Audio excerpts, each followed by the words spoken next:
көп дар-дармектерди ташып баштадык. Республиканы башкарып калдым да. Бирөөгө дем салсам ал контакт ачып, бузуучу болуп, биздикинде ыкманы мен жерден айтып кетем, эч жерде жок.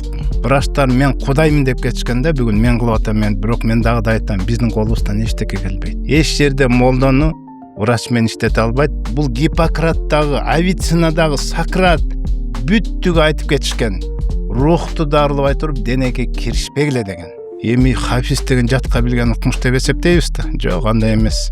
Рухуй болуш бул эң биринчи. Интизар, илим керек, ихлас керек. Адамдын ден соолугу ошондо мындай бизнеске айланып калдыбы? Врачтар мойнуна алыш керек. Бүгүнкү күнү дарый албай, сенин оруң хронический деп койду. Аптекадагы дарылардын 95% эффектиси жок, кайра уу болуп кайтат. Жана химияны отходдор, нефтяны отходдорунан жасалат көп эле. Кантип жин адамды сүйүп кириши мүмкүн? Көлгө барып туруп анан кийин карандаш кийип алып анан шалаңдап жүрсөң көз тиет да, шайтан ээлеп алып ошентип зыян. Шайтанды чыгарбай койсо, ал кандай коркунучтарга алып келиши мүмкүн? Биз мусулмандар психологко муктаж эмеспиз. Кара дуба деген нерсе эмне бул? Эң биринчи көрө албастык, өч алыш керек. Аллах айтып атат, мен силерди коргойм дейт. 30 жашыңда выгорание сөздү унут. Бүгүнкү күн динге келгиле, дин менен жашасаңар, мына ошондон бактылуу болосуңар. Өлсөм Аллахтын тагдыры тургандыр дегендер өлбөйт. Саламатсыздарбы, урматтуу Маектин көрүүчүлөрү, амансыздарбы? Сиздер менен Нуркыз Мерланбекова. Ал эми бүгүн бизде конокто Сеномед клиникасынын негиздөөчүсү, фармацевтикалык илимдердин кандидаты, ошондой эле дарыгер Шайлообек Үркүнбаев. Саламатсызбы? Саламатчылык. Алгач эле суроо мындай болсун. Негизи сиз дарыгер катары, ишкер катары, устат, динге ишенген адам катары аталып айтылып жүрөсүз. Сиз өзүңүз кандай эсептейсиз? Биринчи кезекте киммин деп ойлойсуз? Баягы модный болуп калды го, 3 в 1, 4 в 1. Сиз жана айтканыңызга дагы жакшы ата, тиешелүү жакшы күйөө дагы кошо берсеңиз болмок. Бул мен ойлойм, сиз атап кеткен нерселер эң керектүү милдет эң биринчи эркектерге. Анан кесипти алып кетиш, бул кесипти жакшылап алып кетиш дагы чоң милдет болуп эсептелет. Ошол сиз айтып аткан дарыгерлик, илим алып, андан ары дагы изилдеп, ичинен сыртынан изилдеп, бүгүнкү көйгөйлөрдү изилдеп, анан ушу актуалдык жагындагы эсептеп, анан ушу бир ушундай Сеномед клиникасын ачышка туура келди. Негизи ошо Сеномед клиникасын түзүү идеясы кайдан пайда болгон, качан пайда болгон дегендей? Бул абдан керектүү суроо. Баардыгы көп эле ушундай суроо берет. Мен өзүм фармацевтикалык жагын тээти Харьковтан, азыр согуш болуп аткан жактан бүтүрүп келип, андан соң ал убакта өкмөткө иштеп, иштегенде өкмөт абалында Талас областында фармация жагын башкарып, ошол эле учурда дарыканада иштеп, лабораториясына ичери башыман өткөрүп, анан жанагындай перестройка болуп кетти. Ошол учурда перестройкада область жоюлуп, жоюлгандан кийин анан бизнеске өтүшкө туура келди. Бизнестин да кайсы тармагын дегенде баягы эле кесипкөй дары-дармек жагын алышка туура келди. Анан өтө көп дары-дармектерди ташып баштадык да.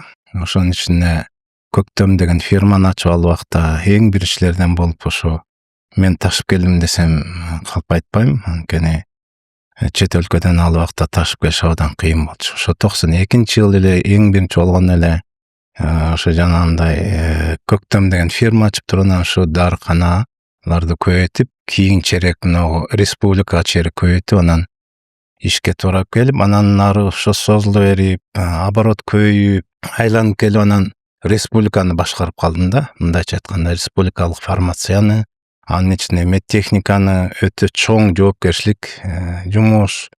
Ал жактан да мен изилденип, өзүмдүн илим иштеринен изилденип, дары-дармектердин каяктан келип атат, эмне болуп атат, андан эндест алып салгандан кийин көбөйгөнү, илимий изилдөөмдө 10 жылда дарынын көбөйүшү 5 эседен ашып кетет экен. Ошол убакта дарылар кымбаттабайт, ошондо мага ой жүгүртөт да, бул эмне деген шумдук? Бул адам дарыда ичпей эле нандай жеп калганбы деген ойлор кетип, көп оорулар көбөйүп, анан мен дагы Аллахтын кудурети менен бир намаз окуп калып, Куран окуп калып, ортодо дем салуу дегенди пайда болгонун билип, дем салуу деген эмне, бирөөгө дем салсам ал контакт чыгып, ызучу болуп, андан ичинен эми кандайча ушул дары дармектин мен өзүм жаман көрөм дары дармекти. Ушунчалык зыяндуу экенин билем.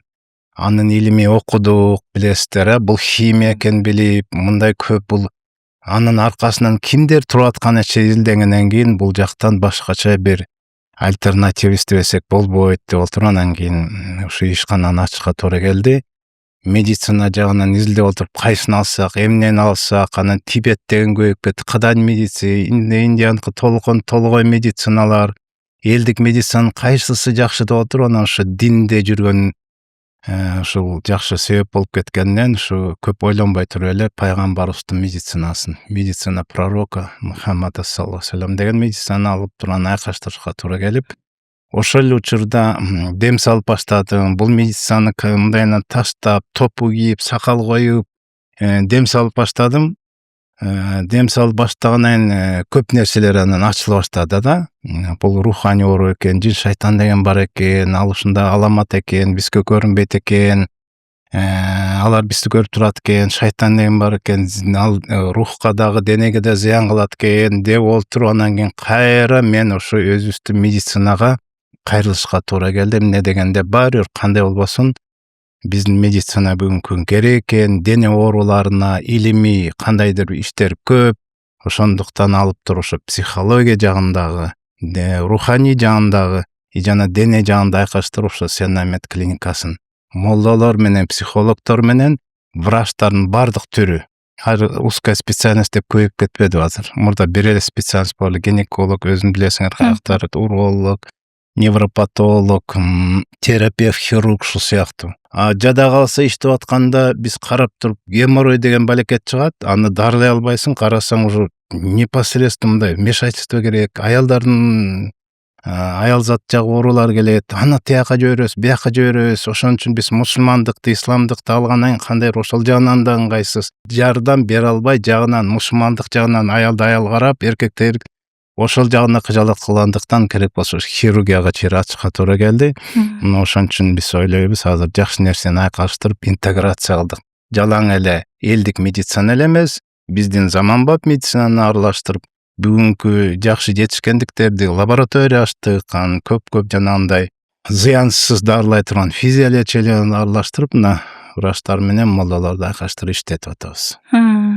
Негизи бүгүнкү күндө өзүңүз деле көрүп атасыз, ар түрдүү клиникалар ачылып кетти, ар түрдүү багыттагы дарылоочу методдор пайда болуп кетти. Анан ушул негизи сиздердин клиника ушул башка медициналык клиникалардан эң негизгиси болгон эмне менен айырмаланат, өзгөчөлүгү? Ооба, интеграция десиле ар ким эле ар кайсы нерселерди айкаштырышып атпайбы? Бирдекени ойлоп эле, ийне сайып эле, теңдей кылып эле, анан кийин бир чөптөрдү таап эле, ушул мындай пайда экен деп чөп менен да дарылап көрдүк. Эми чөп менен дарылай бергенде деле көп нерселер бар. Чөп пайдалы жагы бар, пайдасыз жагы бар. Бирөөгө таасир берет, бирөөгө таасир бербейт. Бирөө чөптөрдү көтөрүп эле мен кыйратам деп эле атат.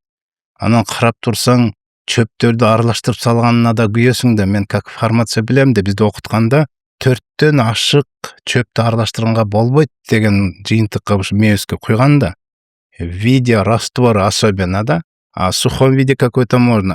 Жанагындай аралашкандан кийин алар бири-биринин заты, бири-бирине уу болуп кайтат, жылуусанын касиети өчүп калат. Ушинтип дарылап аткандарды карап туруп денин кейсин да. Бирок элдер ишенип алып ошол жака барып, кийин баары биринин таасирин сезип, алданганын сезип, анан ушинткенен биз комплектүү түрдө, сөзсүз комплектүү түрдө. Бизде мынакей дене жагында врачтардын баардык түрү бар. Бизде терапевт ролу аксап калса, невропатолог көп келет да, невропатолог кошо консилиум болуп карап атат. Ошол ыякты уктабай калса, кыжалат болуп эле, жашагысы келбей эле, бук болуп эле, ыйла калган руханий молда аралашып, мына комплекс отурушуп алып кошо дарыланышып атат. Биздикинде ыкманы мен ушул жерден эле айтып кетем, эч жерде жок. Эч жерде молдону врач менен иштете албайт, попробуй врачты молда менен иштетип көр. Же болбосо психологияны алып келип туруп ушу дин, ислам негизинен психологдорду таап көр. Табышта кыйын, иштетиш кыйын, бирок ушу биз дин жагынан баамдуу илим алган себептүү, жана ушу медицина жагынан, медицинанын жогору эшелонуна иштеген адамдар тияк биякты карап көрүп, чет өлкөдө көп жүрүп, анан ушу мен бул ыкманы дүйнөсүндө жок ыкманы ачтым деп эсептейм. Мен калп айтты деп атсаңар, меникине ыкма кайерде болсо мен чуркап барып изилденем.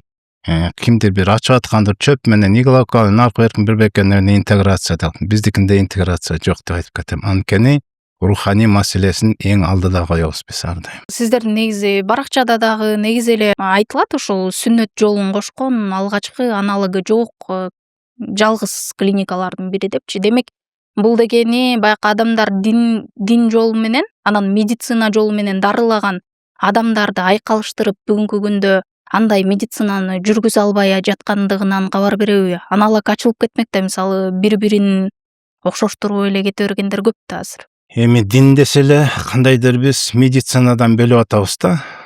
Мен мындай түшүнүп берет элем да, ушудан анан бөлүнүү болуп атат. Сен кантип дин менен айкалыштырып атсаң, муну менен негизи баарыбыз динде болушубуз керек.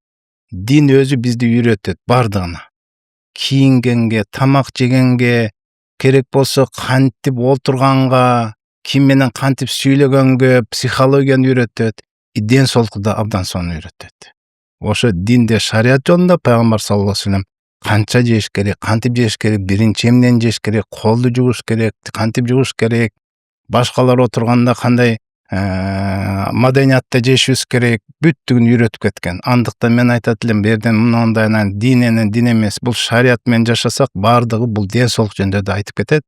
Биз сакайып, эң сонун абалда эле медицинаны өзүбүз эле билип эле, бүгүнкү күн таап аткан открытиясын качан эле Курандан жана пайгамбар айтып койгондорун биз билип калабыз. Ошондуктан бүгүн айтып кетет элем, врачтар, мен колум тийбей атат, анан кийин минтип атам, врачтардын баары эле өзүнчө азыр мындай особенно хирургтар өздөрүн кудай сезип алган, эмне көп, оору көп. Мен да ушу жанагындай интеграциянын ачылышында ошол бизге кирип аткан дарыларды жөн эле нандай кыргыздар жеп атканда мен ошо таң кала баштадым. Эмне көп, дары көп, канчап келсек да эмне көп, дары көп, ошо оорулар андан бешбетери көп болгондуктан мен айтып кетип атам. Врачтар мен кудаймын деп кетишкенде бүгүн мен кылып атам, бирок мен дагы да айтам, биздин колубуздан эчтеке келбейт. Мен ушу айтат элем, бүгүнкү күнү руханий карабайын. Врачтар жөн эле жүрүшүп атат деп айтам да. Убактылуу денесин дарылады, кийин кайра эле баягы кайтып атат. Эмне үчүн? Анткени руханий жагында кыпчылып жатат ал. Анан кайра күчөгөн осложнение, анан метастаз берип деген, анан минтип деген сөздөр таап атат го. Бул былжыраган сөз. Мындайча айтканда, сен до концанын себебин билген жоксуң деген сөз да. Мен ошон үчүн айтып кетет элем, эми бизди ушундай кылып таталып жараткан медицинаны билгендер түшүндөр айтат. Биз уктап атабыз, процесс өзү жүрүп атат. Көзүбүз уктаган менен мурдубуз демелеп атат, ар бир өпкөбүз, бөйрөгүбүз тиги баары бул заң чыгып атат, ар бир клеткага жаңы нерсе бар, жаман нерсе, бүт процесс жүрүп атат. Аны ким башкарып атат дегенди медицина түшүндүрө албайт аны. Мына ошон үчүн биз неге кайтабыз? Менмин дегенден алыс болойлу дегенден кайтайлы деп атабыз да. Менмин деп жүрүп эмнени көбөйтүп алдык? Бул өзү жакшы нерсе эмес. Мен дагы да айтат элем. Кайра рухка кайрыла турган болсок, рухту биз билбейбиз, рухту бизге Аллах Таалам жана пайгамбар саллаллаху алейхи вассалам жеткирген, эң сонун абалда жеткирген, ошону билсек, биз жакшы дарылайбыз. Дагы да айтып кетейин, врачтар, бул Гиппократтагы, Авиценнадагы, Сократ бүттүгү айтып кетишкен. Рухту дарылабай туруп денеге киришпегиле деген.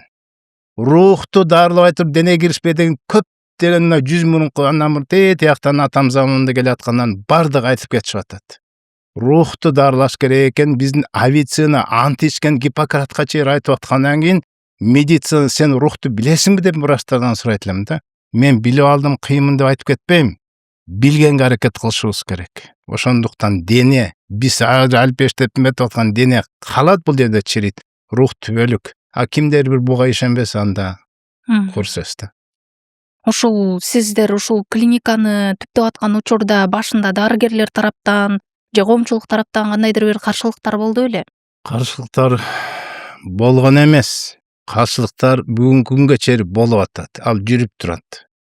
Азыр бир врач тап келип, молдого байласаң, өзү мен врачебный статусумун, баягыда жакында эле бир чакырсам, бир кардиолог, биз доказательная медицина менен иштейбиз деп кетип калды телтей. Доказательный медицина болсо кардиологдор. Мен доказать этпейсиңби сен канчаны мына жүрөк оорудан жарымынан көп оорулар жүрөк оорудан өлүп атат. Эмне ошону доказать эттиңби дегенге чейин бардык да. ошол эле учурда жүрөк ооруларды кандай сонун дем салып, кандай сонун руханий, психологический жардам берип туруп анан дарылап коюп атабыз. Мына доказательство медицина бул Аллах доказать эткен. Жана биз айткан нерселер аткарылбай атат, ошон үчүн мен деп кеткен үчүн болуп атат да. А мен дегенде Аллах жаман көрөт, мынакей. Жибердим ооруңарды кана дарылап алгыла дейт. Азыр врачтардын башаламан суматуха болуп турган кеси, туугандар, врачтар мойнуна алыш керек. Бүгүнкү күнү дарылай албай, сенин ооруң хронический деп койду. Демек сен жүрөсүң, кайра дарыланып бересиң да. Бул тупизм. Сенин ооруң ген, анан кийин тукум кубат экен, 1000ден 1 экен деп алганычы, аутоиммунный экен дешип туруп өздөрүнөн мындай түртүп коюп туруп анан кийин жүрүшүп атат да, кыйын болуп. А сен далилдеди эмне үчүн ал хронический айланып кетти? Эмне үчүн 1000ден 1, 100тен эмес? Эмне үчүн тукум кубатат? Тукумда кайерден башталды? Деген маселелерди эч ким жооп бере алабыз. Бул отмазка деген сөз да. Ошон үчүн этият болушубуз керек. Мен дагы да мага Аллах таалам кудурет бериптир. Ушундай мүмкүнчүлүк берип, ичинен Куранда дагы кандай түшүнүк башкаларды сурай берип, алымдар чогултуп, рух деген эмне, кандай таасир берет, рух ооруса кандай болот? Пайгамбар саллаллаху алейхи рух жөнүндө, дене жөнүндө эмне деп кеткен жылдеп жүр, мына ушинтип айкаштырып атабыз. Ошон үчүн ушуну түшүнгөн врачтар келип, башынан өтүп, анан кийин ушу молдо менен сонун иштешип берип атат. Баардык эле врачтар иштей бербейт. Дагы бир нерсе, молдолор менен иштеп атып, врачтар качып кетип атат. Куран укканда кызарып, тазарып, өзүнүкү дагы жаман кыйналып, мен уктубай чыктым деп, ичиндеги шайтан зыян кылыптыр, иштей албай качып кетип атат. Врачтар турмак, молдолор, рокуй дегенде даярдаш абдан кыйын да. Рокуй эми таапчылык менен иштешет да. Рокуймун деп келип, кары хафиз деп коет, Куран тилине жаткан. Биз тамир көптөрү неме билбейбиз. Эми хафиз деген жатка билген укмуш деп эсептейбиз да. Жок, андай эмес. Рокуй болуш бул эң биринчи ынтызар, илим керек, ихлас керек, анан жанагы элдин мазмуну ихластуулук, бүгүн мансартты ойлобой, жин шайтандар турган маалымат алып турган иштегендер гана иштей алат. Хафиздер бир жума иштеп, мен кыйналдым, үйдөгүлөр кыйналып атат, уктубай чыкты деп, жин шайтандан өздөрү илешип алып туруп качып кетишип атат. Мына ошон үчүн молдо жагынан дагы, врачтан жагынан дасыккандар, бири-бирин түшүнгөндөр, башынан өткөндөр мына бүгүнкү иштеп сонун таасир болуп жакшы көргөзүштөрдү көрүшүп атат деп мен айтып кетем. Бизден тандалган врачтар, мисалы ошол эле гинеколог болобу, ошол эле терапевт болобу, 1000 врачка оштурбайм бүгүн азыр. Анткени алар сонун түшүнөт. Мындай караса, түн менен эмне болуп атат, жаман түш көрүп атасызбы дегенде эле уже билет алар. Руханий бул жакта. Руханий болгондон денеге таасир берип атканын сөзсүз билишет алар. Канаке деп турган молдо менен айкалыштырып, психологдор себебин изилдеп, психолог бар. Бул тооба менен дарылаган биздин психологубуз да бар. Азыр изилденип туруп карап турса, мисал төрөбү кел да. Төрөбү келип изилдене турган болсо, канча экинчи күйөөгө тийген. Экинчи күйөөгө тийгенден кийин 8 жылдан бери төрөй элек. Эмне биринчи күйөө менен ажырашкан 2 баласы бар, же 1 баласы бар. Эмне үчүн төрөйт? Анткени бул жагында жүрөгүндө страх бар. Ал төрөйм деп атат, денеси каршы болуп атат. Эмне буда таштап кетпейт бекен, мунун Кудайга абалда калып деген, мына ошол страхты жок кылар менен төрөп атат. Муну да изилдеш керек. Абидалар, мунунку ызаланып жашагандар, мындай болгондор, же ата-энесинин кырылышканынан ажырашкан, азыр ата-энеси ажырашкан, акча табам деп кетип калгандардын балдарын почти 90% ооруп атат. 90%. Эмне дегенде руханий баардыгы байланышкан. Айтып атпайсызбы, айрым врачтар келип анан кетип калышат депчи. Анан кийин өзүңүз мисалы өзүңүздүн клиникаңызга адистерди тандаганда кандай критерийлер менен тандап аласыз? Эми биринчи кандай бир тандашта кыйын, биз келе атканда эле эскертебиз. Ушундай руханий чогуу карайбыз. Мынакей сүннөттөн келген дарлар бар. Именно Курандан ойлоп тапкан эмеспиз. Биз тетияктан баады саады дейт го, бизде баады деп аталат. Бирок Курандан жана сүннөттөн келген. Ушуган туура түшүнүш керек да. Эчтек ойлоп, бүгүнкү күнү мен тетиякта боосун ачып бар экен, анан кийин бакка жалбырак бар экен, үйүп салсам деле болмок. Бирок ошо Курандан келгенине биз көбүрөөк басымдуулук кылып атабыз. Ошол эле оливка болобу, кристалл хинт болобу түшүнүп атасыңар баарына. Эми ошолордун айкаштырып турган ушулар менен кошо иштейсиңер. Бирок бияка жокко чыгарбайбыз. Дарылар керек бүгүн баары бир. Острый периодда приступтар болсо снимать этиш керек, кандайдыр бир воспалениялар болсо жардам бериш керек, өзгөчө кандайдыр бир хирургический вмешательство болсо анда кошуш керек, туурабы? Анан жанагындай инфекция күчөп кеткен моменттер болот. Аны обязательно медицина өзүнүн тармагы менен да кошо жана биздик менен айкаштырып анан дарылашып, ошону бүгүнкү күнү практика жүзүндө абдан эффективный экенин билип, анан ошон үчүн иштешип атат. Биз эскертебиз, бирок билиш кыйын да алдын ала. Баары убакыт көргүзсөт, 1 ай, 2 ай иштетип көрөбүз, анан кийин ошонун жыйынтык чыгарабыз да. Жогоруда өзүңүз дагы БАДы деп айтып калдыңыз. Учурда бул деген байкы актуалдуу маселелердин бири болуп калды. Жогоруда айтып кеттим го, ар кандай багыттагы клиникалар, ар кандай багыттагы чөп чайларды саткандар көбөйүп кетти. Мисалы интернетке кирсең, арыктатуучу дарылар деген нерсе толуп кеткен. Негизи ушул боюнча кандай карайсыз?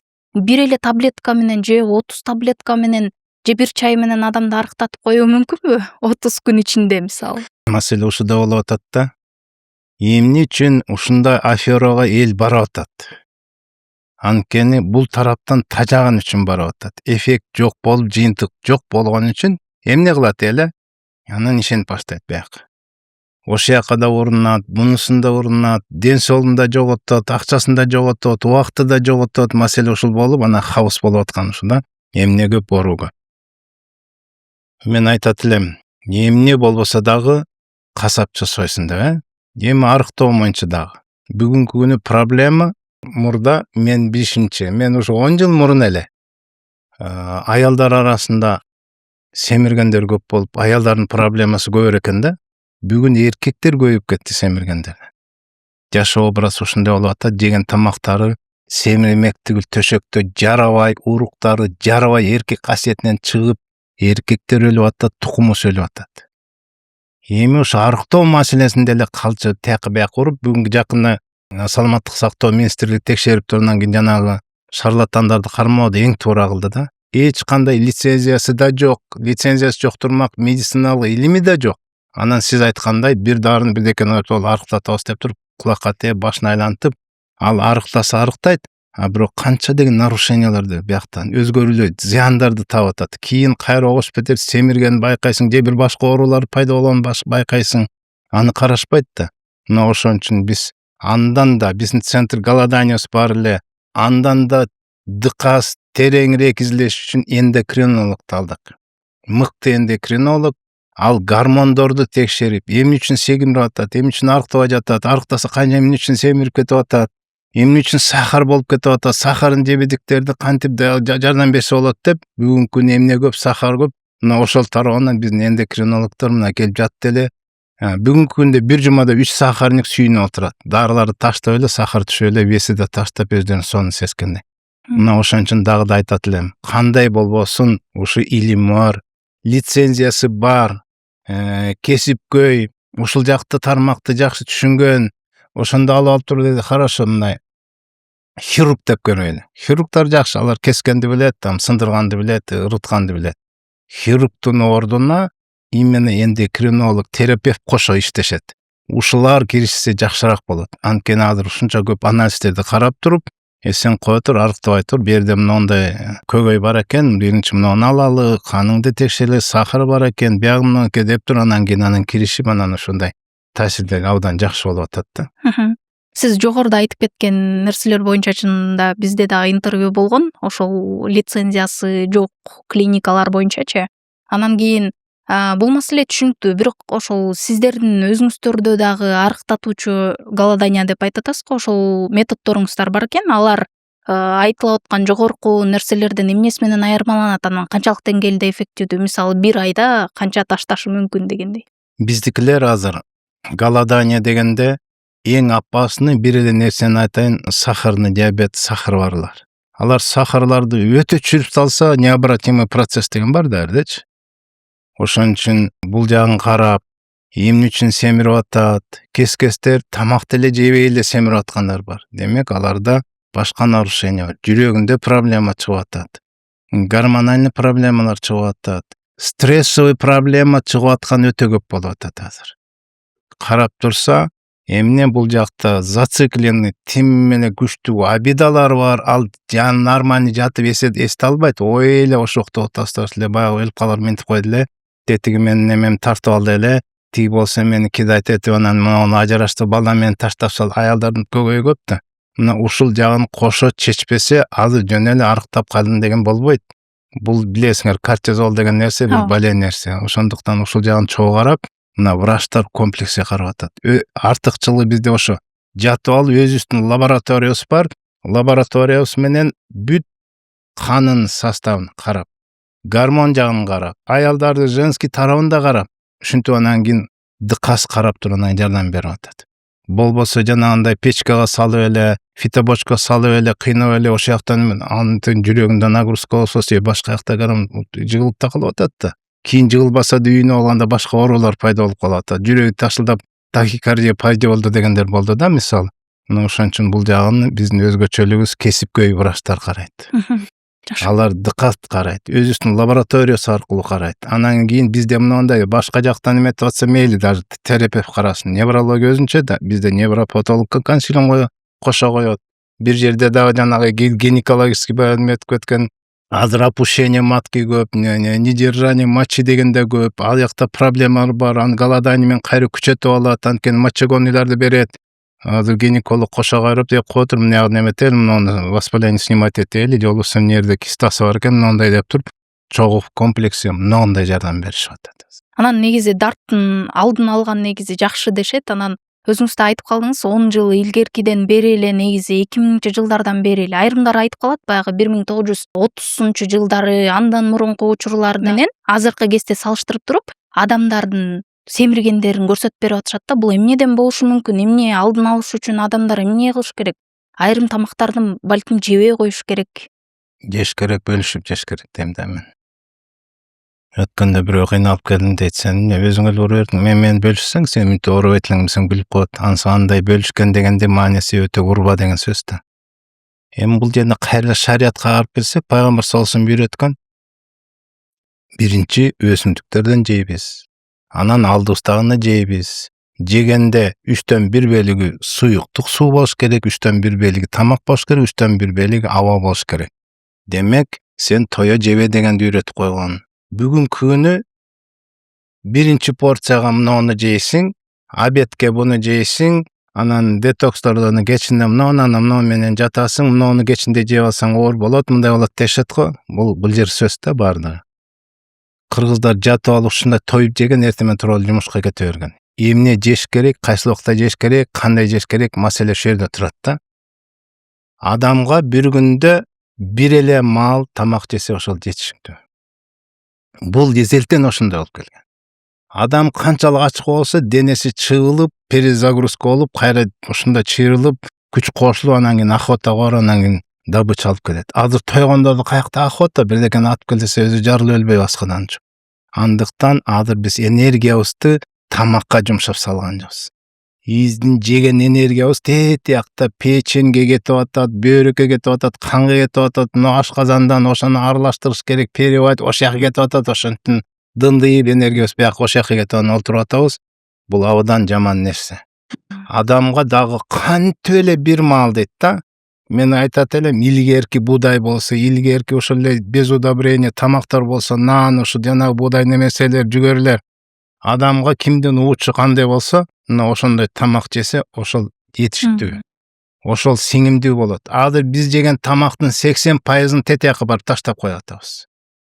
Бул көп жегендиктен, анан сиңбей жаман заттар менен биз удобрение менен пичкат эткен, анын жакшынакай таасири, ден соолук энергия кошо турган касиетин алып салгандыктан ушундай болуп атат. Биз ага карабай, өзүбүз өзгөчө. Бүгүн биз ден соолукка карабай калганбыз да. Өткөндө бирөөдө ушунчалык дарыларды карасам, тамек чегип жүрөт, тамек чегип. Анан кийин жегендери конфет. Сен ден соолугун каалайсың, сен каалабайсың деп айттым. Анткени бүттүгү тамекте мынакей жазылып турат, өлөсүң деп. Сен өзүңдү өзүң карабасаң, дындыйып турсаң, мына татууларды жесең, анда бизге эмне келдиң деген суроо туулат да. Азыр жоопкерчиликти дагы бир жер мышление дагы врачтар эмес, бир адамдын өзүндө. Врачтарга жүктөп койгон. Ушулар дарылаш керек эле, ушул менен сакайтыш керек эле. Сен биринчи өзүңө карабайсыңбы? Эмнени жеп атасың? Кандай жашап атасың? Аялың менен кырылып атсаң барбы, жатпа? Аялың менен кырылып атсаң тамак жебе, ал кайра уу болуп кайтат. Эгер бирөө менен жакшы ишиң жак болсо сен иш кылба, тамак жебей, эчтеке кылба, биринчи ошо проблеманы чеч, анан кийин ден соолуң оңо деген сурооду коюш керек да. Ошон үчүн бүгүнкү күнү эл мына угуп аткандар. Жоопкерчиликтерди врачка койбогула. Врачтар жооп бербесилерин десең, өзүңөр жооп берип атасың. Ошон үчүн эмнени жеп атасыңар, эмнени ичип атасыңар, канча ичип атасыңар, кантип жетип атасыңар, кандай басып атасыңар, эмне кыймылдап атасыңар. Бүгүн өзүңөр карабасыңар. Анда пеняйте на себя деген сөз ушундан өзүңөрдөн көргүлө деген да. Ошон үчүн муну дагы айтып кетейин. Биз өзгөрүү каалап атабыз. Өзгөрбөйт Аллах Таала айтып атат. Өзүңөрдү өзүңөр өзгөртмөйүнчө мен силерди өзгөртпөйм дейт. Анан биз бирөөдөн эле каалап азыр мындай болсо, политикада эле бирдеке өзгөрүп кетет, тиги келсе өзгөртүп берет. Анан ден соолукта эле врачка барсам, ошол өзгөртөт деген да туура эмес. Негизи өзү адамга кайсыл бир нерсени мындай орусча айтканда запрет деп коет го, коюп койсоң кайра ошону кылып көргүсү келет го. Мисалы ошол эле энергетикалык суусундуктарды деле айтып жүрүштү, жүрөк оору болуп өлүп атышат деп болбой эле ичип атышпайбы адамдар. Бул маселе түшүнүктүү. Анан негизи ушул дары дармектер жөнүндө дагы айтып калдыңыз. Билимиңиз аябай терең экен. Бул жакшы көрүнүш баягы коомчулукта айрым адамдар аны билбей калмак балким. Анан сиз айта кетсеңиз, ушул Кыргызстанда сатылып аткан дары дармектердин канча пайызы чындап эффективдүү, мындай керек болгон дарылар? Кайсы дарылар? Аптекадагы дарыларбы же элдик дарыларбы? Аптекадагы дарылар. Сатылып жүргөн. Аптекадагы дарылардын 95% эффектиси жок, кайра уу болуп кайтат. Дагы да айтып атам. Дагы да. Кайсы бир дары синтетикалык жол менен таблеткага айландырды, ал силерге кайра зыян болуп кайтат. Үчүнчү жолу кайталап атам. Ооруну дары эмес, иммунитет жеңет. Дагы да айтып атам, жана дарыны ичип мен сакайып калдым, айтып калдым, ал убактылуу эле. Ал оңой эле. Башың ооруп атабы, дары басылып калды. Дальше себеби эмне? Давление болуп атабы, давление түшүп салың, себебин издеп туруп почкаңы ооруп аткандар. Жана ушул сыяктуу нерселерден биз дарылап атат деп биздин мээбизге илгертен коюп салган эмне? Телевидение барсаңдар реклама, дарылап атат, врачтар деле айтат, кошунаң деле азыр абысына дарыгер болуп калган. Мен кызыма мына балам бердим, ушу дарылайт экен деп, азыр ушул жака ишенип ошо дагы да айтам. 95% дарылабайт, алар синтетика. Иммунитетиңер карагыла. Иммунитетти эмне көтөрөт? Бул уже экинчи маселе. Азыр мисалы баш ооруп калса деле, грипп болуп калса деле эмне? Парацетамол, цитрамон, антигриппин, мукалтин деген дарыларды ичишет да. Булар дагы демек эффектиси жок эле нерселерби? Вактылуу таасир берет. Азыр ошол дарылар жардам берет дегенде мен мындай деп айтам да, принцип плацебо да. Мен азыр мынага фасовать этип красиво койдун корголун шоколадка малып коюп туруп, жашынакай конфет кылып чыгарып туруп, анан дарылайт десем, сиз ичип алып, ой, Шалабеке, рахмат, ушундай сонун экен деп каласыз да. Койдун корголун билесизби? Ооба. Түшүндүм. Вот ошон үчүн любой нерсени берип туруп, укмуш дей туруп внушать этсе, ошол ушундай болуп калат. Бул 80% ойнойт. Ошон үчүн уверенно. Же бир врач ушул жакшы эмес экен ооруң десе, экинчи барса чөтөт жакшы эмес дегенен, мынагында болсо, каякта жүрдүң ушул убакка чейин дейт да, врачтар. Мына угуп аткандар диагноз койгон, өзү приговор. Анын бөйрөгү ооруп атат да. Бөйрөгүнө суук тийип тур. Анан кийин тим менен мындай анализдер бол. Эгер тескерисен врач келгенде, сен жүрөгүң жакшы экен, бооруң сонун экен, каныңда железо, мына давлениең сонун экен, баары уйкуң жакшы экен. Сонун эсен, ден соң бу каны кандай? Иштей бер. Болгондо бөйрөгүңдө кичине бар экен, муну дарыласаң жакшы, дарылабасаң өзү эле аяп калат. Бирок муну ичип кой десең болду. Мен сонун турбайм деп өзү эле дарыланып калат. Ошон үчүн бөйрөгүңдү бүгүн бир жерге тартсаң, эртең экинчи жерде башкача чыгып берет. Азыр врачтар ушундай приговор берип, мындай диагнозду айтып коюп, приговор диагнозду кандай эле кайра эле какша берет. Мени врач минтиго, мен тигинтиго. Кое отур сен диагнозду бияка. Азыр барып тартсаң башкача чыгасың. Сен аны караба, ал өзгөрүүлөр боло берет. Ал показатель бул жерден эмес сага, приговор эмес деген киши жок да. Несили любой врачка сен эмне мага запускать этип мындай деген мурда келбейт элең десин, анан башка врачты күнөөлөп жүрө берет да, мынтип тигиндей. Андыктан өзүбүздөн көрөлү биринчи. Биринчи врачтарды да айтат элем ушул жерден жанагындай приговор берген. Особенно азыр онкологияны оңой эле айтып калыптыр. Сен онкология экен деп. Бул илгери 20 жыл мурун онкологияны угушпайт эле го. Азыр деген диагноздун түркүндөрү бар. Мурда радикулит деген бир диагноз коюп койчу, берин кокойто берди, жана чуркап кетчү. Сенде нервиңде мындай позвоночниңде грыжа бар экен, мындай смещение, мындай дегенсе, мен грыжам бар турбай деп, азыр сакайбай, бели какайып жүргөндөр канча. Илгери деле бар болчу, чуркап эле иш кылып жүрүштү го. Анысыкандай бул диагноз койгондо да бирдекени айтканда дагы да айтат элем коллегаларыма, этият бололу. Анан бири-бирибизди жамандабайлычы. Каяка бардың эле ал мынтип салган турбайт дегенде бул эң жаман нерсе да. Давайте өзүбүздүн колубуздан келгенди жасайлы. Дарыласаң давай дарыла. Сен мактоого баруу жетесиң, тигини жамандап не кыласың дегенде суроолор туулат да. Ошон үчүн врачебный бул өзүнүн солидарность, этика дегендер бар. Бүгүнкү врачтар хайт этип бири-бирин согуп коюш оп-оңой болуп калды да. Бул жакшы эмес. Сенин башыңа да келет ошол. Обязательно. Андыктан ушул жерде мындай да кетип атам, сиз суроо берип калдыңыз, мен жооп бердим. Врачтардын жана диагноз коюлуп аптекада дарылардын назначить эткени бул айла жоктун белгиси. Жазып атат эмне, мен врач болсом, жазбай койсом эмне дейт деп барсам эчтеке бербей кой дейт да, туура. Азыр ошол эле оору менен башка барсаң, ал башка дарылар жасат, дагы кошуп берет. Эми ошон үчүн бирдекеден кутулуштун алдында ойлонуш керек. Себеби эмне? Бул любой оорудун себеби бар. Себебин да изилдеш керек. Ичи катып калыптыр эмнеден? Изилдеш керек да. Жөн эле тиги ич өткөктүкү бере бербей тигинен. Же болбосо жүрөгү ооруп атат. Же бир жеринде опухоли бар. Же уктабай калды. Эмнеден? Бу снотворный бере бербей уктап алган себеби бар. Бир жерде страх бар, бир жерде обидасы бар, бирөө менен кырылышкан, соттошуп алып утулуп калган. Же начальник мени жөн эле убайтет, сөгүп салды, элин көзүнчө мынтип салды. Кайненем түшүнбөй койду, күйөөм колдой койду баргандар канча. Себебиңизде биринчи деген суроо жок. Эмне сиз айтып аткандай оңой эле аптекада дарылар жазып коет. Ал жактан жазып койсо мейли го. Аяктан еще нетический маркетинг деп коет. Тияктан еще прибыль иметь эткени жаман да. Мына ушул айткан кебиңиз боюнча мындай ой келет да, адамдын ден соолугу ошондо мындай бизнеске айланып калдыбы? Айланып калган давно эле. Бул медицина, бул фармацевтический бизнес деп ошончо аталат. Терминология ошо, фармацевтический бизнес. Медицинская услуга деп аталат да. А медицинская услуга эмес, азыр медицинский бизнес, услуганын бардыгы бизнес болуп кеткен. Азыр өкмөт анан бекер дарылайт, андай жок. Аяктан да барсаң тиги медсестрасы деле бирдекени имтеп турат, врачтан айтпай эле кой. Бул бизнести давно эле айландырып, мажбур кылып салган. Мажбур кылып, башка илимдерди алып салып, жанагындай нефтини чыгаргандан нефтинин калдыктарын эмне кылыш керек? Ошон үчүн Рокфеллер, тети магнаттар ойлонуштуруп, давай минтип тураңыз. Всемирное здравоохранение организовать этели, ушул жактан көп нелерди эметип ушинтип жерден башкарып отуруп, мынакей отуруп, анан кийин жана химиянын отходдору, нефтянын отходдорунан жасалат көп эле дарылардын бүттүгү. Тетик чөптөн эмес.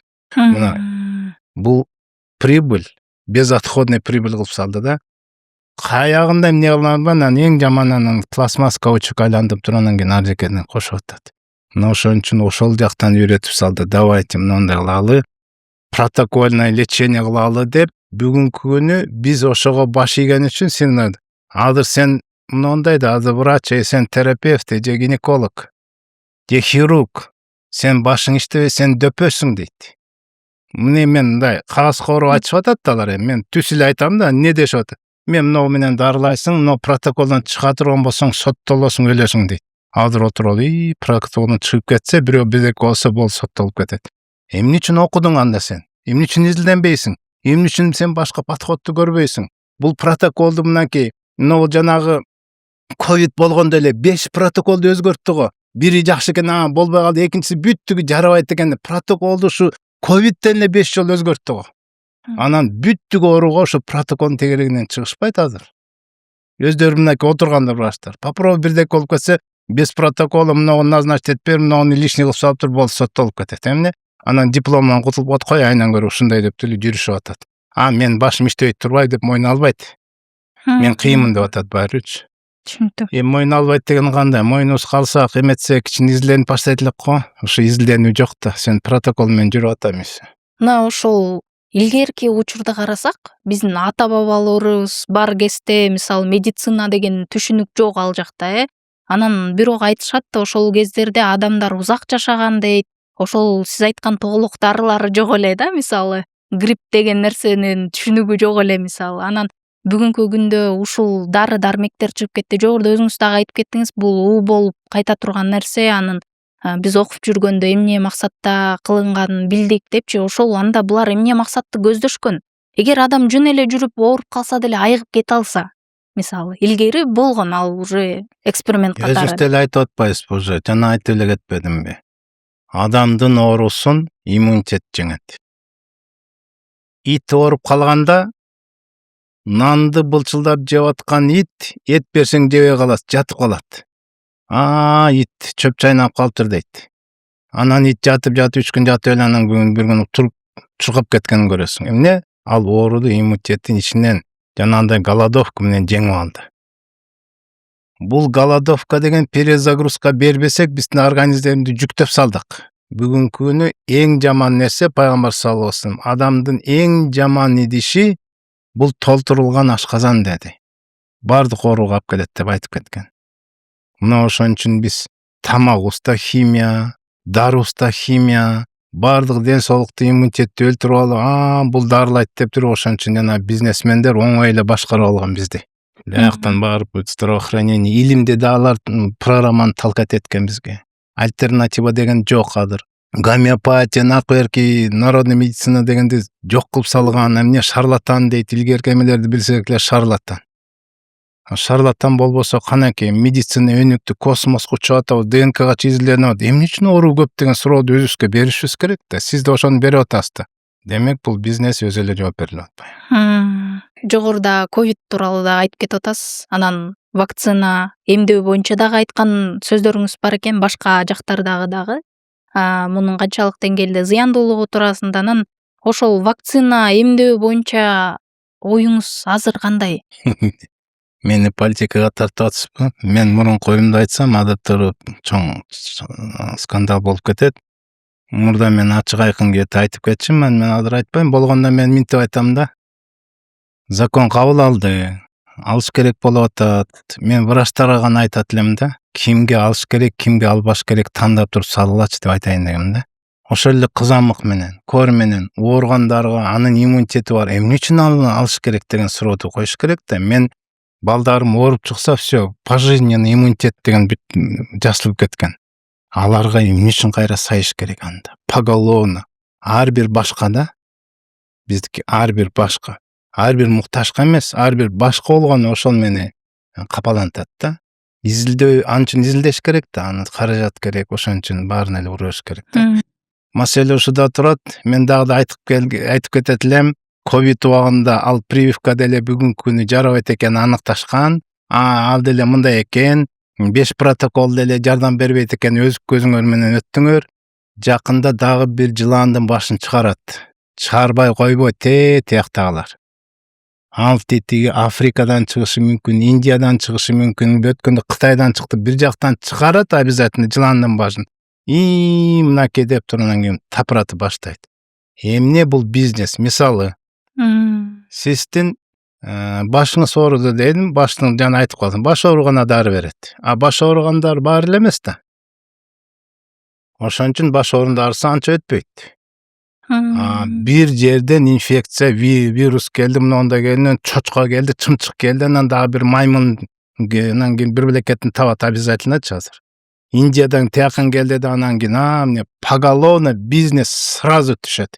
Өкмөт любойлар заставляет, тетиги бюджетке ыргытат. Давай мен прививка үчүн, оозу үчүн, жанагындай мурдуңа тыгып мээңече сая турган жанагы чубуктар үчүн төлөп жата беребиз да. Зыян бере турган нерсени. Мен айтат элем, паникага кирбеш керек эң биринчи. Эң биринчи дагы да айтып атам, балекет келди деген управленияны үйрөнүп алышты. Эмне үчүн чыгандар оңой эле башты айлантып атат. минтип карап туруп жакында балаң өлдү, балаң өлгөн нерсе дагы эсип калыптыр десе, особенно эне бардыгын үйүнө киргизип барып көрүшүп атат, ал бирдекен чыгып туруп эле акчаң алып чыкса, акчасын алып чыгып уже паника, өзү билбейт.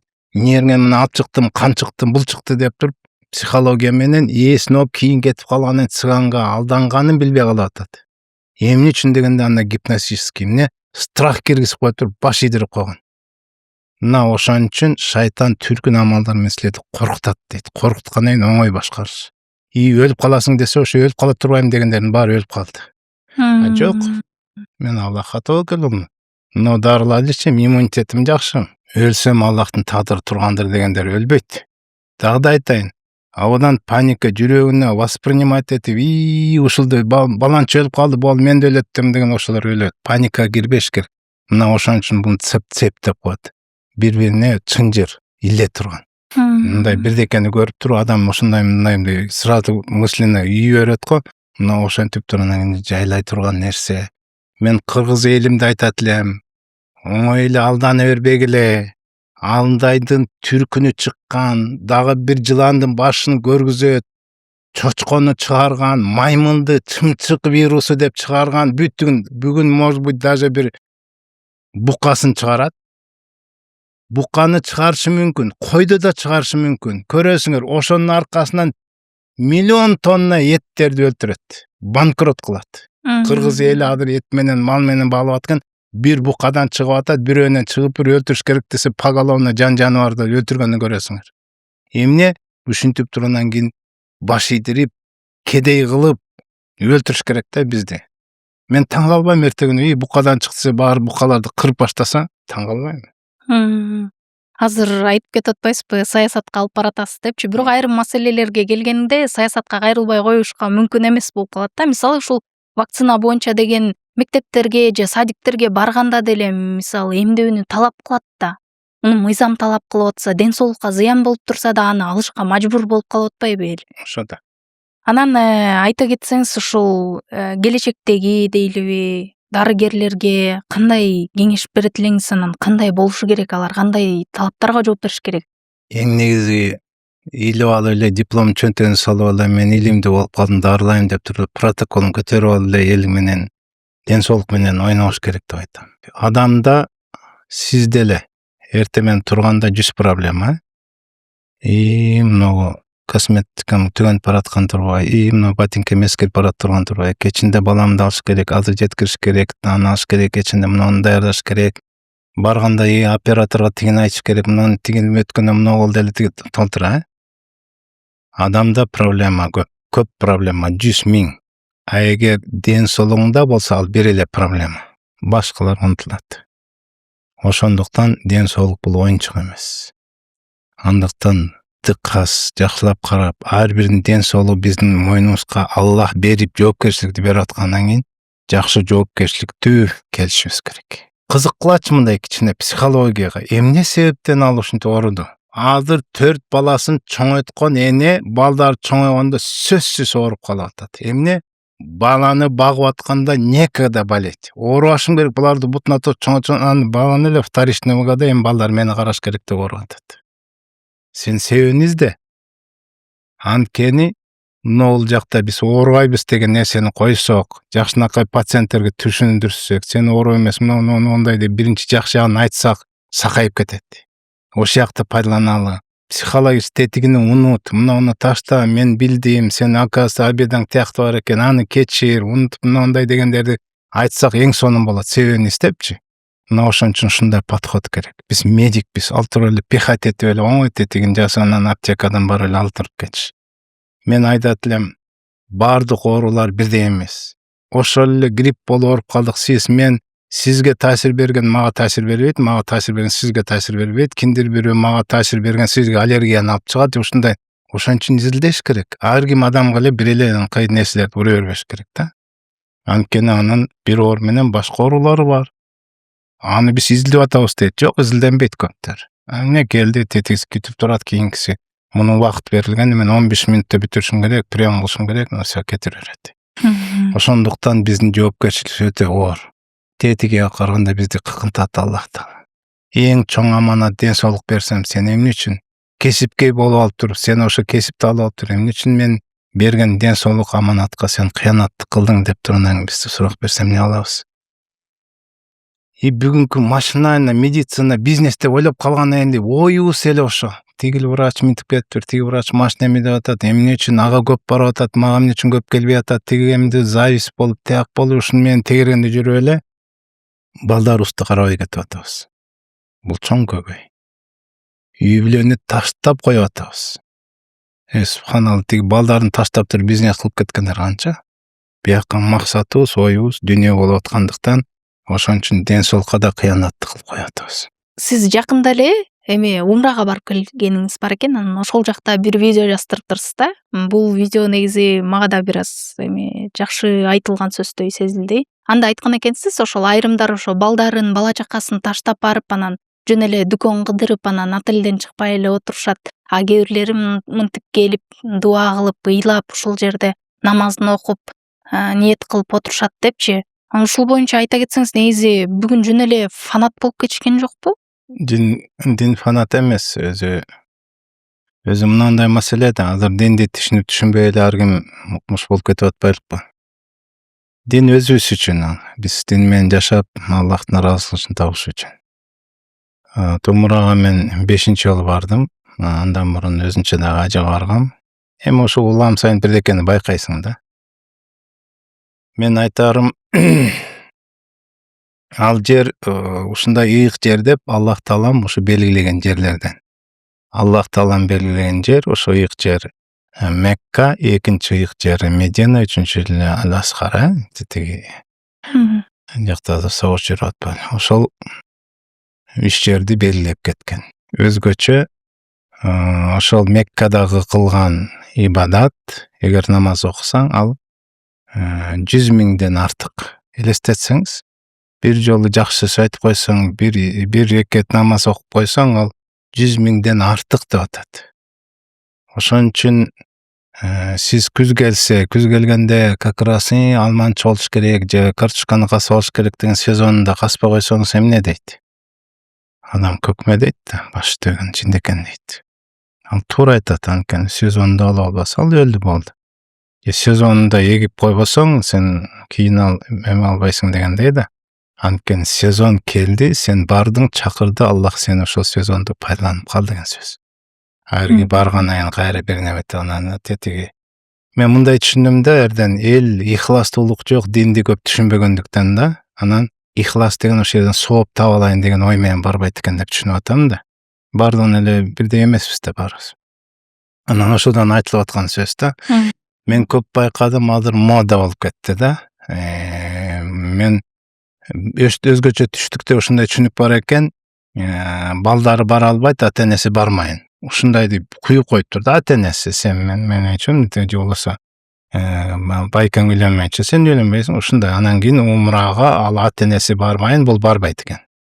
Бул туура эмес, абдан жаңылыштуу адат.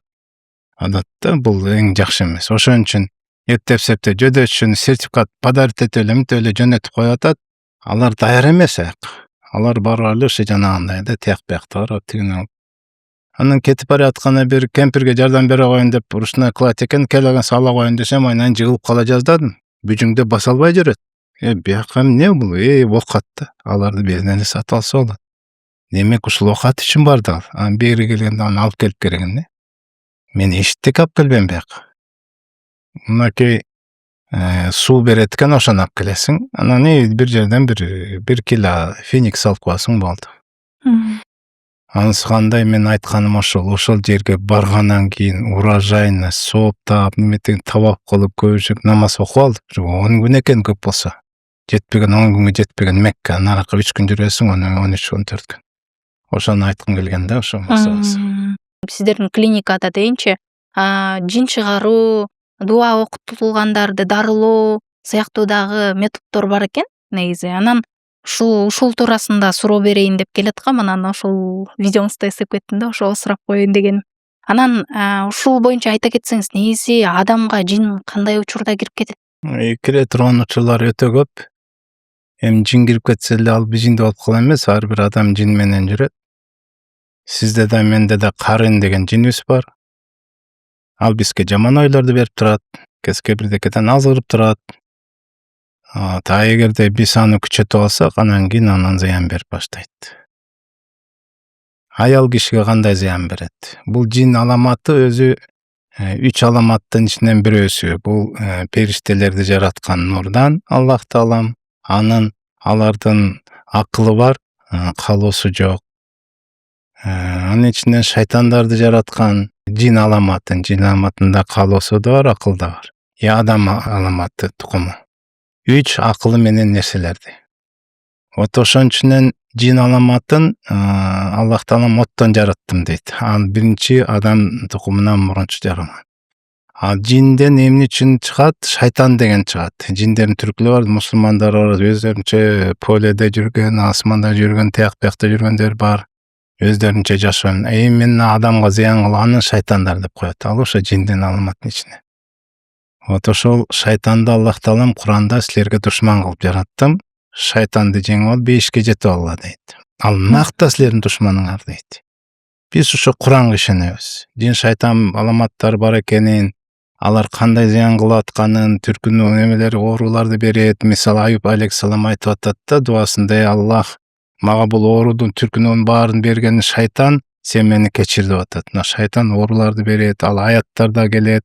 Пайгамбар саллаллаху алейхи вассалам көп айтат, зыяндык жагын кандай зыян кылат. Ошол эле учурда сырттан да иштен да зыян кылганы бул хадистерден көп жерден келет. Көптөр иште жок, аны мынтип атпа, бирок хадистер толтура канда чуркап жүрөт, наркы берки дегенде. Ошон үчүн биз илим алып туруп, ушул жагынан да аксып атканыбыз ушул. Шайтандар менен күрөшө албай атабыз, анткени алар тууралуу маалымат жок. Маалымат жок эмес, маалымат бар, бирок алгыбыз келбейт. Бизге көзүбүзгө көрүнбөгөнүн аны ишенбейбиз да. Бирок бул ишине турган нерсе, анткени буга шайтанга алар зыян кылат экенин ишенбесек, капыр болуп кетебиз. Анткени Куранда Аллах Таалам шайтан жөнүндө канча айтат, туурабы? Ошонун ичинен алар кандай жол менен кирет? Көз тийип киреби, сыйкыр менен киреби, же сүйүп киреби, же жөн эле өчөшүп киреби, же жөн эле кызыгып кирип кетеби? Көп жолдору бар. Күнөө кылып атканда сөзсүз кирет. Аллахка шерик кошкондорго сөзсүз кирет. Ушундай нерселер, көп нерселер бар. Болгондо ошо киргенден кандай зыян кылып атат? Маселе турат да. Көптөр айтат, мен денеге зыян кылган жокмун, менде жок турбайбы дейт. Намаз окуп алсаң, шайтан бар деп айтылат. Аны мен эмес, Аллах Таалам Куранда айтып атат. Шайтан силерди ээлеп алып, Аллахты эстөөдөн намаздан алыстатып салат дейт. Демек, 100% намаз окубайсың, шайтан ээлеп алган деп айтабыз. Аны мен эмес, Аллах айтып атат. Анан сен жашооң меники жакшы да, анан мен оорубайм да, балдарым сакта, анан кийин ишим болуп атат, анан ляля фафан бул, ал сени Аллах Таалам ошентип тозокко жакындатып атат деп Пайгамбар саллаллаху алейхи вассалам айтып кеткен. Аларды дейт, капырларды, ишенбегендерди Аллах Таалам таштап узун өмүр берет, мал мүлктөрдүн бере берет, бирок жазасын ошончолук күчөтөт деп кайра айтылып атпайбы? Аллах Таалам Куранда дагы, хадисте де келет. Демек дагы да кайтып келгеним, ошол рух алдыда тургандыктан бул түгөлүп болуп аткан дене жөн эле ошо рухту каптаган нерсе. Дене жазалды жерден, топурактан кайра топуракта калат. Түбөлүгүс рух. Кимдегин түбөлүк ишенбесе, ошончо ишенбегендиктен башаланмаган бул дүйнөгө сыноого келгендикти кайра жыргалдык жашоодо элестетип алып, ушинтип жашап кете берет да. Эми рух жөнүндө изилдеш үчүн биз өзүбүз билбейбиз. Тем более жин шайтан тууралуу көрүскө көрүнбөгөнүн өзүбүз да билбейбиз. Аны биз билебиз Курандан жана хадистен. Ошон үчүн илим алып туруп, кантип шайтан менен күрөшүш керек, кайсы жол менен, кандай учурда кирип алганда, көз тийгенде, сыйкырда кандай зыян кылат, ошолорун билип алып, анан кийин биз кайра эле ошо Аллах Таалам Куранда берген аяттар менен, Пайгамбар саллаллаху алейхи вассалам көрүскөргөн Курандагы аят дуалар менен дарылаганга аракет кылабыз. Анан жогоруда айтып кетип атасыз го, сүйүп дагы, өчөшүп дагы кириши мүмкүн. Кантип жин адамды сүйүп кириши мүмкүн? Сүйөт алар. Аялдарды өзгөчө көп сүйүп алат, үйлөнүп алат, жашап алат. Аялдар дагы көптөр бар, керек болсо төшөктө канаттанат, түшүндө канаттанат, үйлөнсө ажыраштырып салат, ар кандай нарушение берип туруп, эми аялга сүйүп деген ушул жерин айтып кетейин. Аялга кыла турган, эми жана алкаш болуп кетип, караман анан кийин ууру болуп кетти, аны жөнүнө коюн, аялга кыла турган зыналары күйөөгө тийиспейт. Тийсе да ажыраштырат. Ажыраштырбаса да боюна бүткүрбөйт. Боюна бүткүрбөйт, канчалар боюна бүткөндө дагы аны выкидыш кылып, мертвый кылат, таза болбогондо, төрөгөндө керек болсо, аны чымчып, жана көгөрөт го, пайгамбар саллаллаху алейхи вассалам чычалагынан чымчып, ошондо мусулмандардын жан башы көгөрүп, ыйлайт деп ошондон шайтан чымчыган үчүн көгөрөт. Мына ошондон келип атканынан мен аялдарга болгон зыяндыгын айтып атам. Көптөр билгиле, көпкө чейин күйөөгө тийбей атсаңар, ал шайтандын амалы, анткени шайтан тийиштирбейт. Эгерде ажырашып атсаңар, адагы шайтандын амалы. Эң күчтүү шайтандын жеңиши бул алкаш кылып же уру кылыш эмес, ажыраштырганда бул эң чоң жетишкендиги шайтанды кылып хадисте келет. Андыктан ажырашып кетсеңер да шайтандан. Аллах таалам жаман нерсе кылбайт эч убакта. Аллах таалам таштап коет, шайтан зыянды кылат. Качан таштап коет? Аллахты эстебесең, Аллахтын буйругун аткарбасаң, шарият менен жашабасаң, күнөө кылсаң, арак ичсең, шалаңда бийлесең, ачык жүрсөң, көлгө барып туруп анан кийин карандаш кийип алып анан шалаңдап жүрсөң, көз тиет да шайтан ээлеп алып ошентип зыян. Адамга ал кирип кетсе, адам аны кандайча сезет? Өзү сезеби адам? Же сезбей эле жашап жүрөбү? Сезет, анын ошодон алымдар таштап кеткен, ошо хадистен келген признактар бар. Мисалы, түнкүсүндөгүдө корко берет, бир жерден бирдеме тургандай боло берет, бир жерден бирөө чуркап кетет, караңкыдан коркот, анан уктап калганда жаман түштөр кире берет, өлүмтүк кире берет, мышык, чычкан, өлүктөр кире берет, түшүндө учат, ар кандай ушундай нерселер менен биз айтабыз признактар бар деп, ушу түнкүсүн. Күндүзгүлөрдө деле ар кандай жакшы иши болуп атып эле иши болбой кетет, туруп эле жакшынакай жашап атып эле кырылышып, ажырашып кетет. Ачуусу келе берет, ыза боло берет, мурдунда ачуусу кырылышы, уруша берет, бирдекени кек кагармап отуруп шайтан муну менен мынтип салды, сенден уруш, кырылыш барып өчүң ал дегиштире берет. Анан кийин өзүнчө эле бирде эчтекени жактырбай, ыза болуп, бук болуп, жүрөгү кызылып, ынтыгып, керек болсо бук болуп ыйлагысы келе берет. Бул руханий оорулар да барды. Муну дары менен дарылабайт. Анткени убактылуу стресс, депрессия, ачуусу келгенде дары берип коет, успокоительный. Ал оңой эле, ал какой-то бир рецепторлорду блокировать этет, нервтерди тосот, ушундай сыяктуу болуп калса эле ал ойлойт да басылып калдым дейт. Мындай нерсени дары менен басууга болбойт. Только через рукуя же психолог, жакшы психологдордун тетиги ляля фафа, я знаю, я могу, у меня получится эмес. Жалаң гана тооба аркылуу, шүгүр аркылуу, кечирим аркылуу алып келе турган жакшы психологдор аркылуу жеңсе болот. Ал эгер ал шайтанды чыгарбай койсо, ал кандай коркунучтарга алып келиши мүмкүн? Шайтанды чыгарбай койсо эмес, шайтан күчтүү, көп зыян кылбаш үчүн күрөшөбүз. Шайтан менен жашап жүрүп деле өлүп кеткендер болот. Шайтан менен жашап аткандар канча? Ошону чыгарыш керек, менде бар экен, дем салса эле, контактка чыгып калса эле шайтанды жеңиш керек деген молдолор чыгып атат. Бизде ошондой болчук мурда, азыр токтоткула дейбиз. Ал шайтан менен кошо өлө турган эмелер бар. Аны убактысына алып, тетиякка барып, аны страх берип неметпей. Намаздан алыстаткан жокпу? Жок. Кыжалат кылып жөнүнө кыргызтырган жокпу? Ажыраштырган барбы? Жок.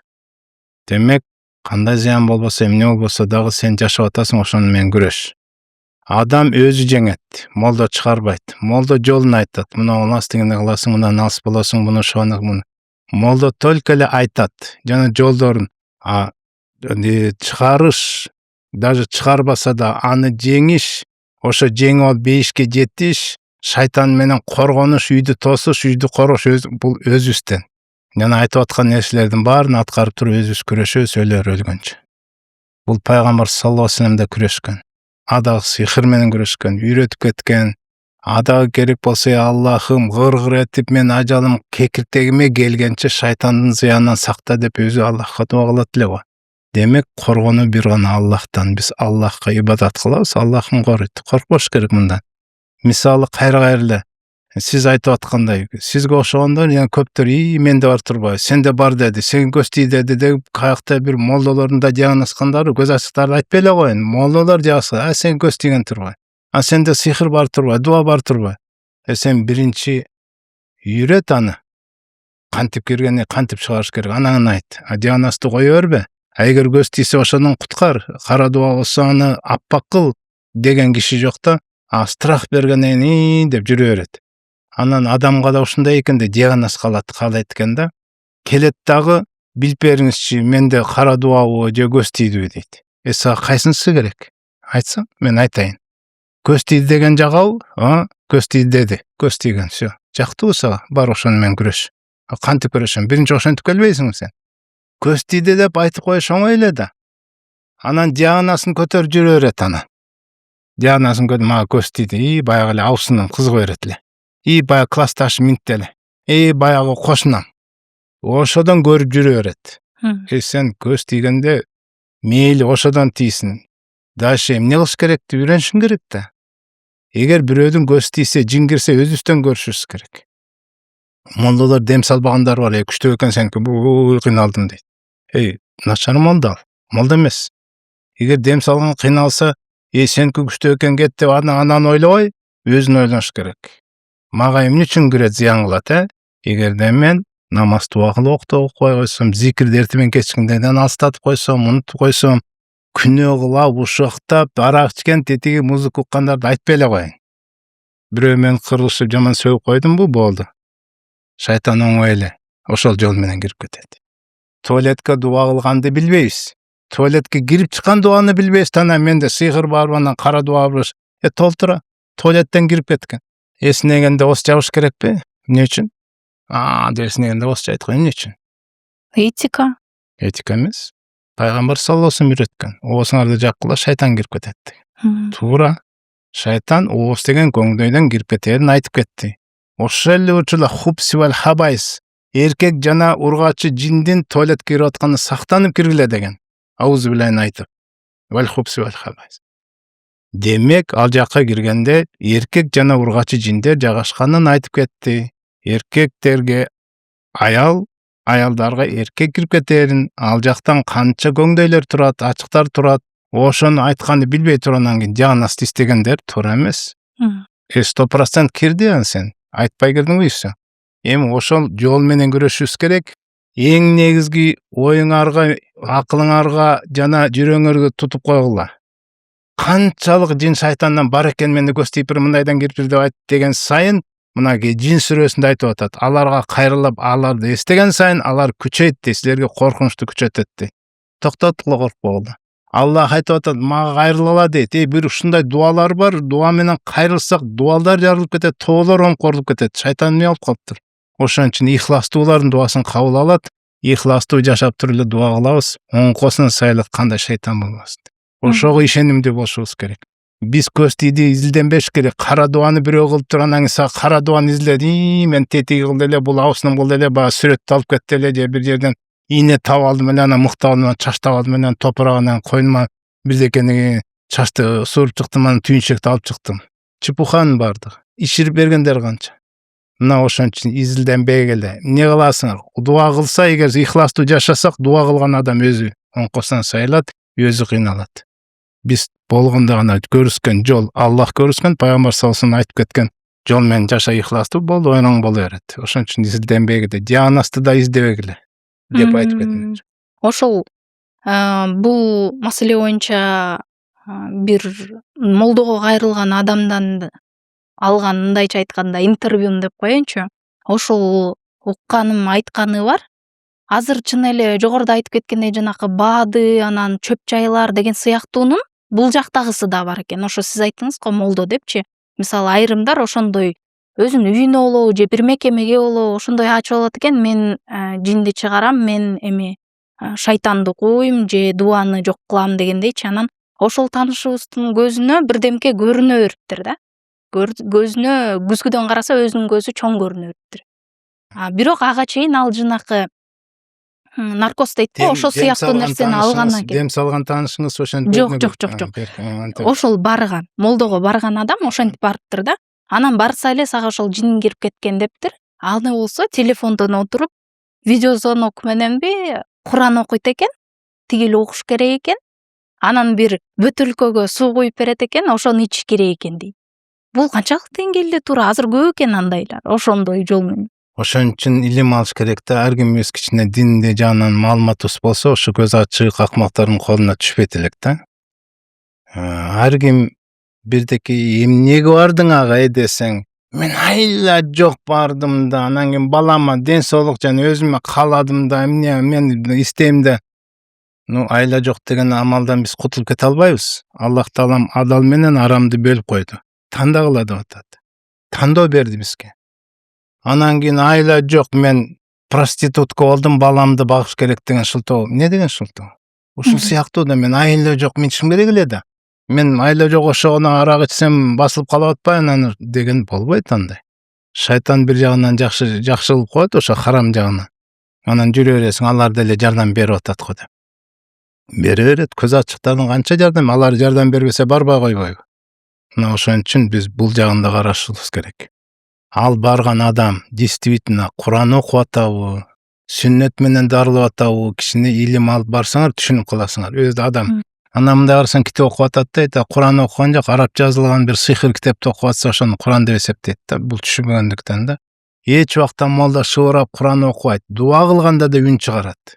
Жашырып бирдекени бербейт.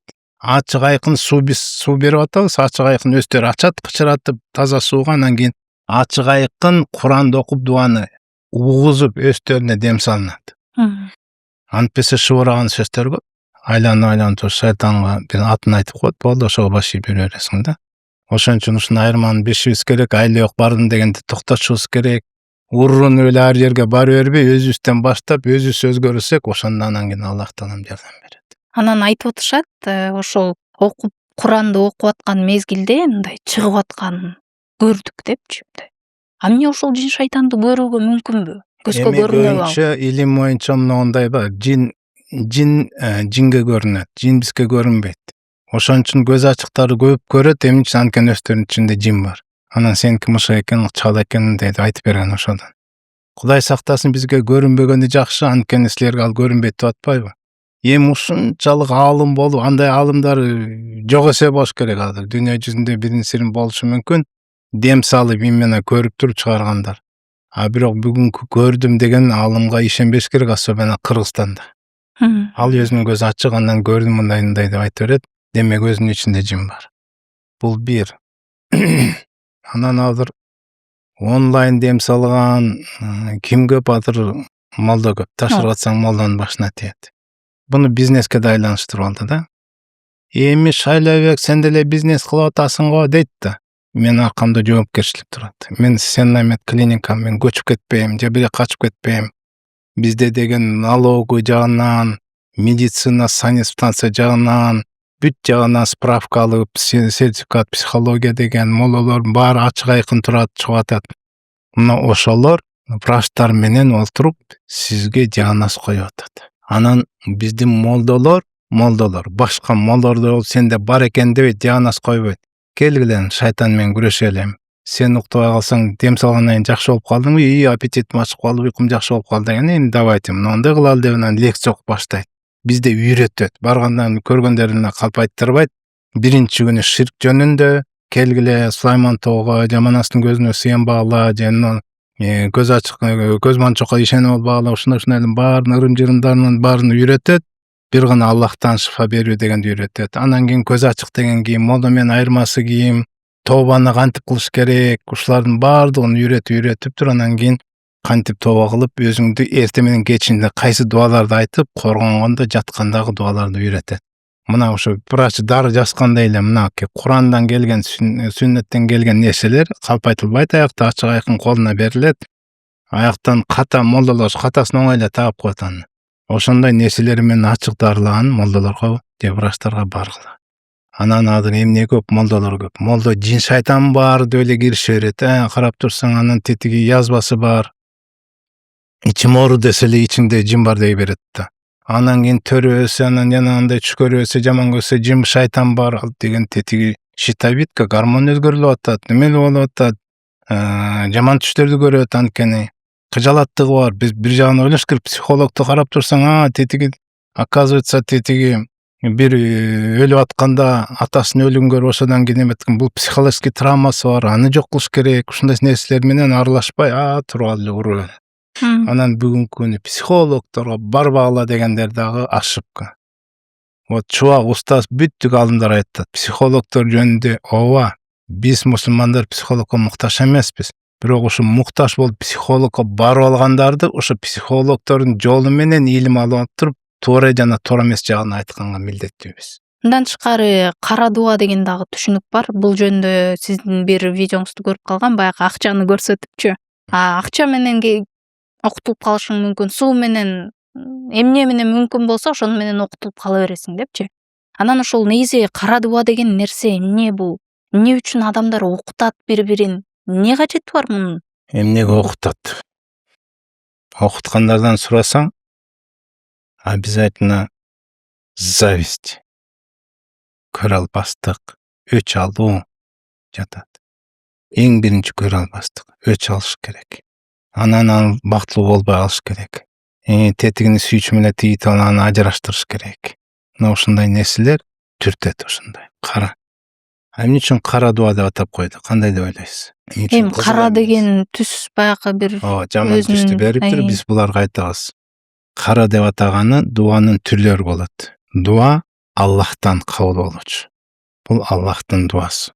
Эми кара дуа Аллахтан эмес, демек ал шайтандан. Шайтандын дуасы деп түшүнгүлө деп айтабыз. Эми шайтан менен кантип күрөштү, мынакей ошону үйрөн деп айтабыз. Карасы болобу, сарысы болобу, бир кылат, эки кылгандар болот, кайра кайталай бергендери болот. Ошол жукпаш үчүн эмне кылыш керек деш керек да, ошонун үстүнө иштеш керек. Ошо биз үйрөтөбүз, ошолор. Эгер эле дуа кылып эле биздин молдолор мен баспаганмы? Канча дегенде көрүп атат, көз ачыктар, теңирчилер теңирейип отурат, өчөшө алып канча нерселерди айтып, ыплас сөздөрдү айткандар канча. Ошол эле биздин аккаунтка кирип алып сүйлөгөндөр канча. Биздин өзүбүз жерибиз ыйык, өзүбүздүн жерибизге сыйынабыз деп жинди болгондор канча. Мен тиги өзүм каприз менен барган жокмун умрага сөз айтканда. Алла буйруган үчүн барып атам. Бизде мындай адамдын оозунан чыга берет, ыйык сөздөр деле, ыйык жерлер деле придумать эте беребиз. Мына ошон үчүн мен айтат элем да, эң негизги өзүбүз илим алып, өзүбүз күрөшүп, жин шайтан эмне деп туруп, Аллахтан коргоо сурасак, Аллах айтып атат, мен силерди коргойм дейт. Молдо коргобойт, мен коргобойм сизди, башка бир коргойт. Биз айтабыз, мынакей муну Аллахка, бүттүк Аллахка айтат. Аузу биллахи минаш шайтанир, Аллахка айтат. Жана бисмиллахи аркайик, аузу биллахи шайтанир раджим мин хамдихи ва нафхиси, бүт Аллахка айтат. Бисмилла деп айткан Аллахка айтат. Бүттүк Аллах аркылуу эметсе, мисалы мындай термин да бар го. Шайтан асан айтканда быз деп качайт дейт. Аллах акбар деген сөздү укканда эле башканысын уга элек деп быз деп кача аркасынан жел чыгат дейт керек болсо. Мына ошон үчүн биз Аллахка кайрылабыз, Аллах гана коройт. Ошентип кантип кайрылышты, ихластуу кайрылышты билишибиз керек. Бүгүн Кыргызстанда негизи эле ушул кара дуа, жин шайтандар туурасында кино дагы аябай күчөп кетти. Көп кинолор тартылып атат. Бул же бизнеске айланып кетти, тоже кино индустриясында деп коелучу, бир тематика болупчу өзүнчө. Анткени жанакы Өч деген сыяктуу кинолор чыкты, мисалы, кара дуа деген кинолор чыгып атат. Анан бул жакта берилген, негизи көрдүңүзбү ошол кинолорду? Көргөндөрүңүз барбы? Ушул кинолордун негизи тартылып турганы туурабы? Анан ал жактагы берилип аткан багыттар биринчи деген баягы деңгээли жогору молдолор менен иштешип чыгып, анан тартылышы керек да. Канчалык деңгээлде бул туура? Негизи беришибиз керек ушинтип коомчулукка ушундай кинолорду. Демек бүгүн ушул маселе актуалдуу болуп атат дешибиз керек да. Мында балким ушудан өтүшүбүз керек. 5 кино чыкса, ошол 5 кинодан анан кийин ошону териштирүү чыгат, туурасы туура эмеси чыгат, молдолор айтып чыгат ал тууралуу. Ушинтип бир жыйынтыкка келебиз деп эсептейм да. Ошон үчүн бул да өзүнчө керек нерседир. Бул Аллахтын өкүмү деп түшүнөбүз дагы. Ошолорду биз Аллахтын өкүмүнөн келди деп туруп кабыл алып албай, анан ушинтип анан кийин мисалы бирдеке бергенде изилдешибиз керек. Ичинде эмне бар, канча состав бар, кандай таасир этет, канча объему бар деп. Ошол сыяктуу ошол кинодун канчасы туура эмес деп бирге Мен ойлойм ушудан баштап анан адам илим алып баштайт. Ошо кинолорду көрүп таасир берип туруп илим алып иманга келгендер канча, иманга келгенден уже дополнительный канчадан көп илимдерди өзүнчө шайтан менен күрөшүү жөнүндө канча деген баарын эле үйрөтө бербейт да бир кинодон. Өзүнчө ошо жолго кирип алып үйрөнүп алгандар бар. Демек пайдасы жагы бар деп эсептейбиз да. Негизи бул багыттагы суроолору соңуна келди. Анан эми башка тариздеги жеке өзүңүз тууралуу балким суроолор болсун. Сизде негизи мындай кесиптик чарчоо деген болобу? Азыр баягы өзүңүз да айтып калдыңыз го, современно депчи, выгорание деп коюшат да. Азыр менде выгорание болуп атат. Мен анан жумушта иштебейм, кетем, эс алам дегендер көп да. Сизде ушундай болобу? Өзү уже выгорание деген терминди бул оңой сонун термин болуп калды да жалкоолорго. Иттей сонун термин да выгорание. Жаштар каякта выгорание? Эс алат. Мусулмандар кайсы күнү эс алат? Жумада. Жума күнү? Эс алабы? Жума күнү эс албайт. Мен кыскача айтканда эс алууду өзүнө субботаны бул иудейлер алган, еврейлер, христиандар воскресенье эс алууну алган. Мусулмандар жума күн деген жума намаз жамаатка барат. Жума намазга баргыла дейт. Намаз бүтөр менен тарап Аллах берген ырыскын иштегиле деп жумуш кылгыла деп атат. Мусулман үчүн выгорание боло турган болсо, бир күндү Аллах Таала белгилеп койгон, же пайгамбар саллаллаху алейхи вассалам белгилеп коймок. Сен выгорание болуп кетесиң. Же пайгамбар саллаллаху алейхи вассалам Абу Бакырды, Умарды алып бир жерге баргандан кийин эс алып 3 күн шашлык бышырып жатып анан эс ал деген уктуңуз беле? Жок да андай. Демек бул маселени биз өзүбүзгө таап алдык да, жеңил. Выгорание деп өткөндө соктум, кайсыңа сен? 30 жашыңда выгорание сөздү унут. Бизде бар ооруду өзүбүзгө илип алабыз да. Выгорание деп өзүбүзгө оору илип аталдык. Мен мындай да айтылып кетет элем. Особенно 50ден ашкан кемпир чалдар.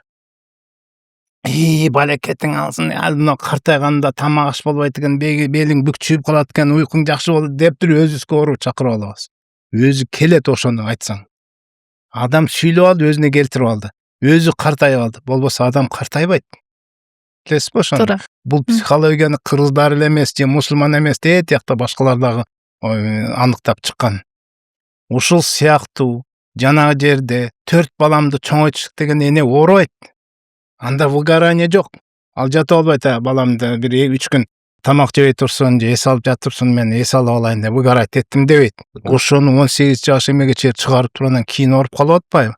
Эмне үчүн выгорание жок? Анткени мотивация бар. Негизинде мага болеть нельзя дегенди бар.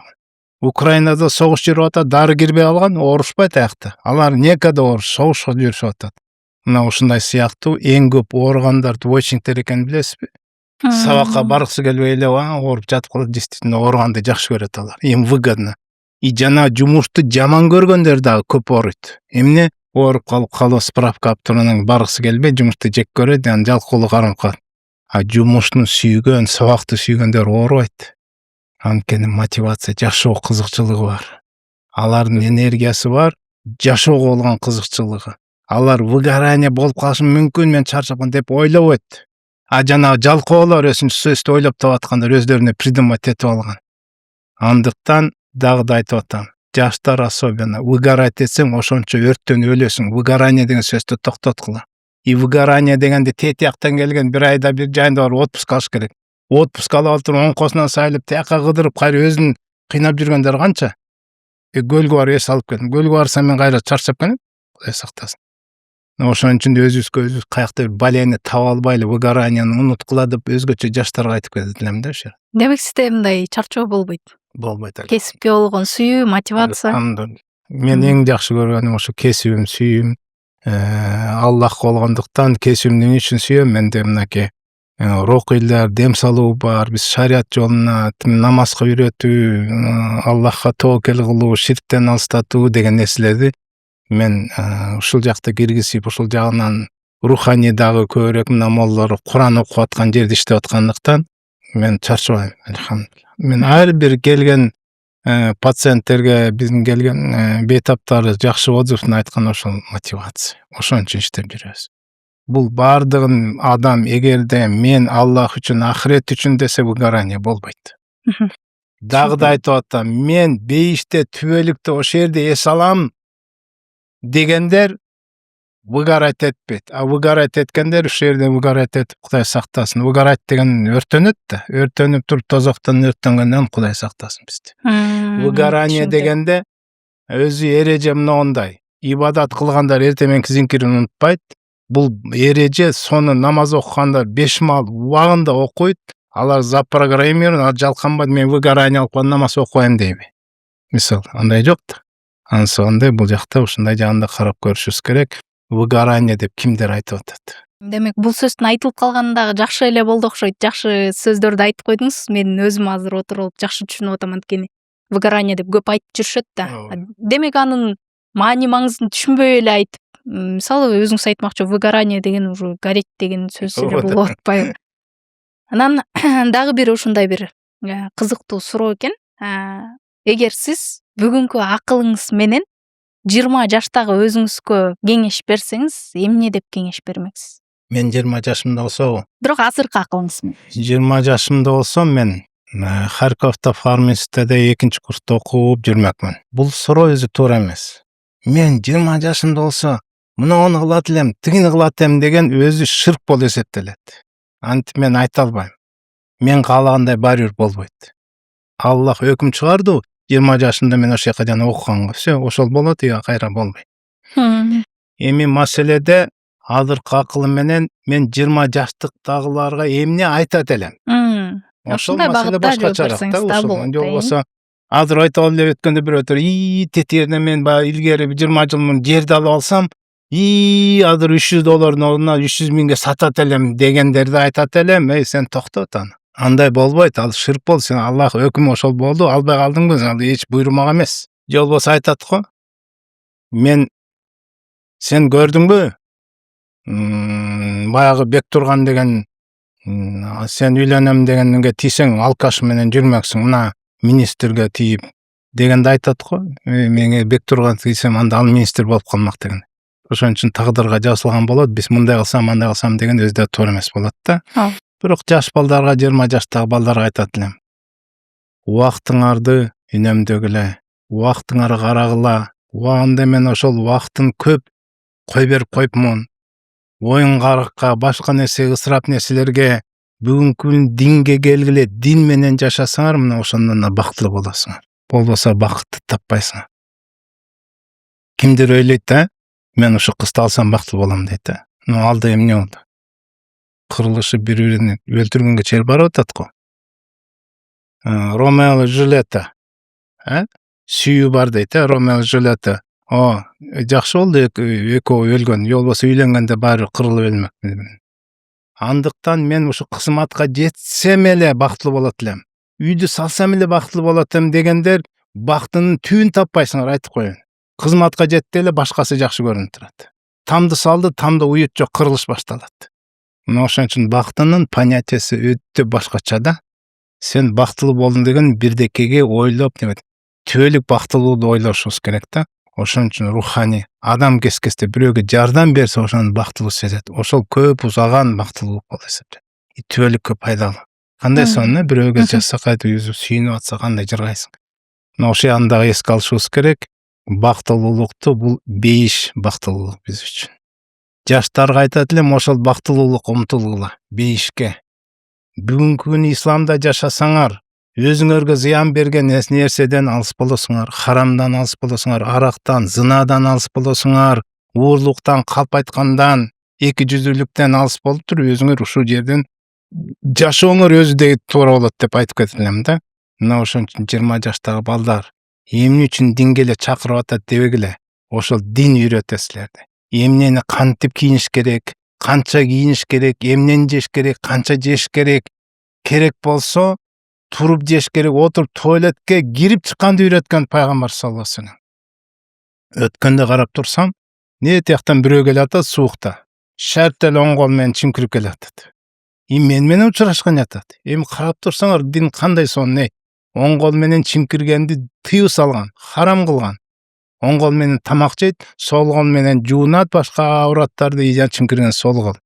Мынаки кандай сонун шарият.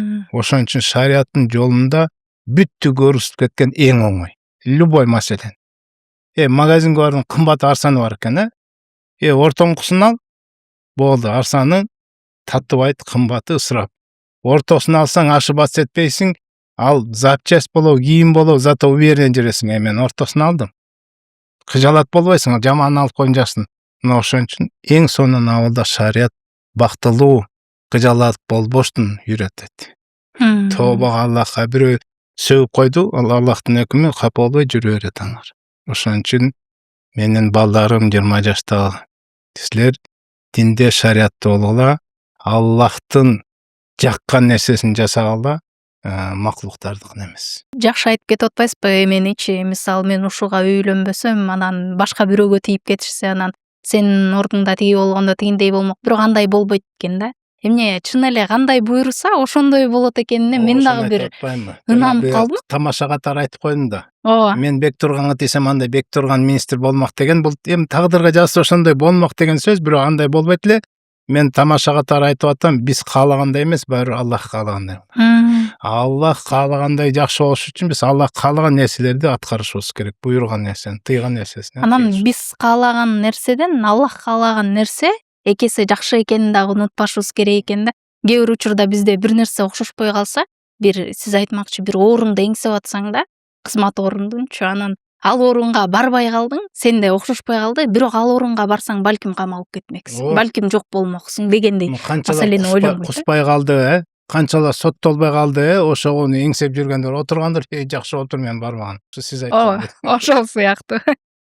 Анан сиз негизи ушундай чоң клиниканы башкарасыз, анан адамдарды дарылап жүрөсүз, лидер болуп жүрөсүз деп коеюн. Анан өзүңүздүн дагы үй бүлөңүз бар, анан ушул үй бүлөдө дагы кайсыл бир деңгээлде башчы болуп, анан бир чоң клиниканы да башкаруу оор болбойбу? Анан кантип байкалыштырып атасыз үй бүлө менен жумушту? Негизи бул мындай маселе деле чыкпаш керек да. Азыр мисалы кез бизнесмендер бар, ушундай аялдардан бизнесмендер чыккан айта берем. Эми ошолор успешный деп айтышат да. Жок, биз шарият жөнүндө биз айтпайбыз успешный деп. Ийгиликке жеткен жок алар. Эгерде өзүнүн каяка барарын билбесе, өлөрүн билбесе, алар ийгиликке жетпейт. Миллиондоп тапса дагы текке кетет. Маселе лидер болуш, ийгиликтүү болуш, бул бардык нерсени камтууда турат, түшүнүүдө турат. Эң негизги сен ошол ырыскыны каяктан таап атасың, каяка жумшап атасың деп ойлошубуз керек да. Ошол Аллахка жагабы, жакпайбы, сиз айткандай. Мына ошондой сен эгерде ошондой бизнесмен болсоң, лидер болсоң, сага Аллах таалам неаматын берди. Бизнесмен болуп канча жарашып атат, керек болсо үйлөнбөй атат, бизнесменкалар, ледилер күйөөгө тийбей атат, өздөрү мындай, дальше эмне деген суроо. Түбөлүк эмне болду дегенди ойлонбойбуз да, анткени азыр биздин да мышлениябыз, аялдар дагы эмелер эмне, мен бактылуумун. Телевизорду, интернеттен, блогерлерден көрүп алат, жакында эле бир семья кырылышыптыр мына Америкада жүрүп. Өздөрүнүн тим хороший смысле эмелерден өз преподносить этип, жашоону айдаган маселелерин баары ошо жашоо жакшы экен дейт, экөө бири-бирин күйөөсү балдарын аялын аты, өзүнүн аты өлтүр да. Бул эмне үчүн дегенде суроо туулат. Именно байлардын арасында билип койгула, байлардын арасында суицидтер, өлүмдөр көп болуп атат. Кедейлердин арасында эмес. Эмнеге дегенде мен дагы да айтайын. Лидер деп айтып кеттиңиз, лидер болуш оңой эмес. Лидер болуш абдан кыйын. Мен бизнести көп акча кылган эле лидер болуп эсептелбейт.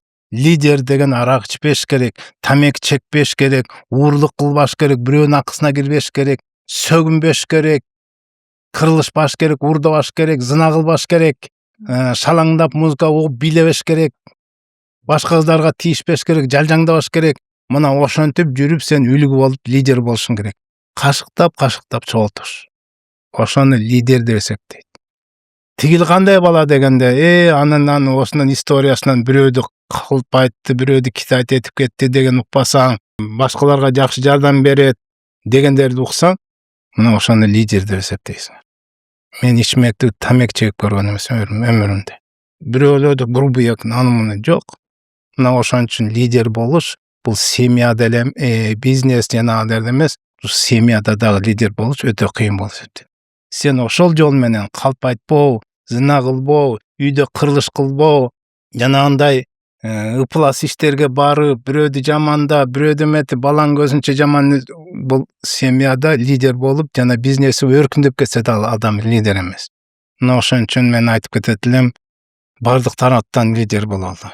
Өзгөчө үй бүлөлүк маселеде. Бизнести кыла берет. Бизнестин колунан келгендер толтура. Дагы да айтып атпайм, жесирлер азыр канча деген 70 адамды багып коюп атат. Ошол учурда бүгүнкү күнү сен мыкты болсоң, балдарыңды тарбияла. Аларды алып туруп садик бер, ошол тарбиялайт. Школго барып ошолор тарбиялайт. Вуздан барып ошол үйгө келгенде чарчап, мен мына сотканы көрчү деп, сотканы өзүңдөн мындай келип отурсаң, анан келип анан кийин ийгиликти каяктан күтөсүң анда? Сен лидер болсоң, кийин ошо картайганда ошо балдарың кандай болду, ошодон бааласа болот. Жанагындай бол азыр түмүнө преуспешный, кийин көрөбүз балдар эмне болор экен. Анткени сөзсүз кайтат. Сен зына кылдыңбы бирөөдөн, билгиле кайтат. Аялыңа кайтпаса да, ата-энеңе, энеңе кайтпаса да, кыздарыңа обязательно кайтат. Арак ичкениң жана башка урлук кылган бирөөдү алдаганың, бирөөдү капал обязательно кайтат. Бул жөнүндө мен эле эмес, бул тагдыр ошондой чогуу устазда айтып кеткен. Мына ошон үчүн бирдеке кыларды ойлонушубуз керек. Мен эмне кылып атам? Бүгүнкү кызыкчылык үчүн эле бир нерселерди кылып атсам, андан токтош керек. Антип лидер болбой эле кайдым. Жогоруда ошол үй бүлө жөнүндө дагы айтып кетип атпайсызбы? Негизи үй бүлөгө дагы көбүрөөк көңүл буруш керек. Анткени баягы фундаменти бекем үйдүн, өзү үй дагы бекем болот деп айтып коюшат го. Анан бүгүнкү күндө негизи үй бүлө институтунда эң мындай чоң коркунуч эмнеде деп эсептейсиз? Эң чоң коркунуч ошо жана бүгүнкү тиричилик менен алек болуп балдарыбызга карабай калгандык. Азыр дагы айтып кетейинби?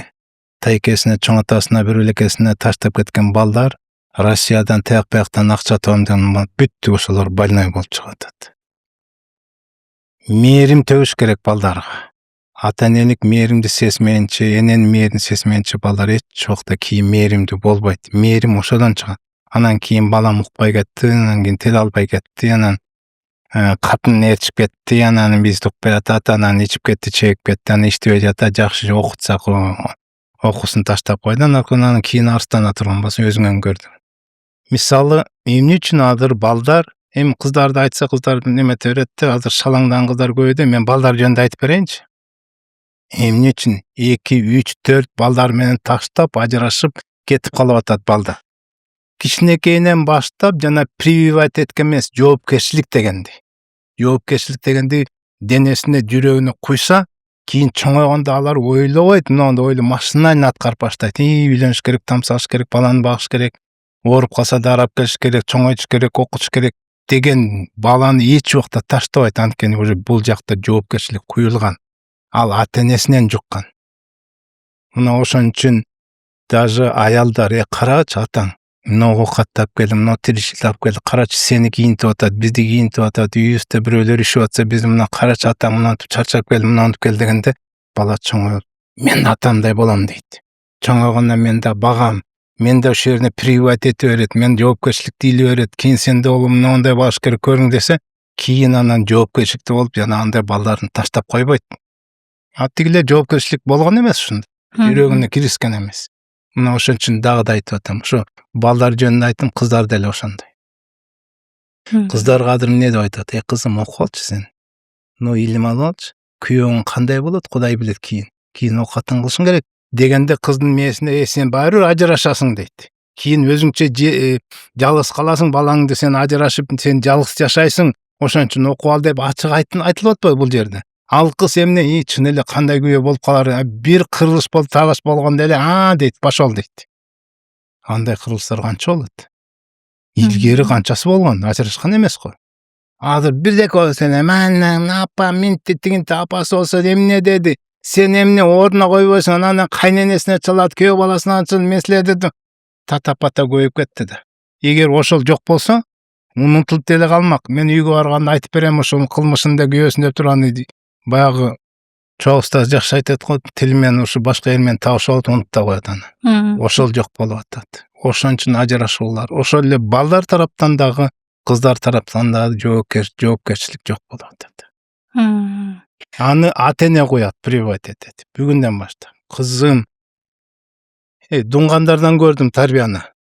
Дунгандардан көрдüm, мен 20 жыл мурун көрдüm, таң алдым абадан. Вот ошолордо кызым кичинекейинен баштап эле сандык алып коет экен, сөйк алса дагы мынакей кызым күйөөгө тийгенде тагынасың, мына көйнөктү күйөөгө неметесиң, мына сен азыр күйөөгө тиесиң, мына ал ошону күтүп жүрөр экен. Ошону мен ошо көйнөктү кийем, ошо алтын бүттүң чоң. Анан көрө сен мына тамак жасаганды үйрөн, кийим тиккенди, мына жууган баардыгын аялдык милдеттерди үйрөтүп, мына ошолордон көрдүм да.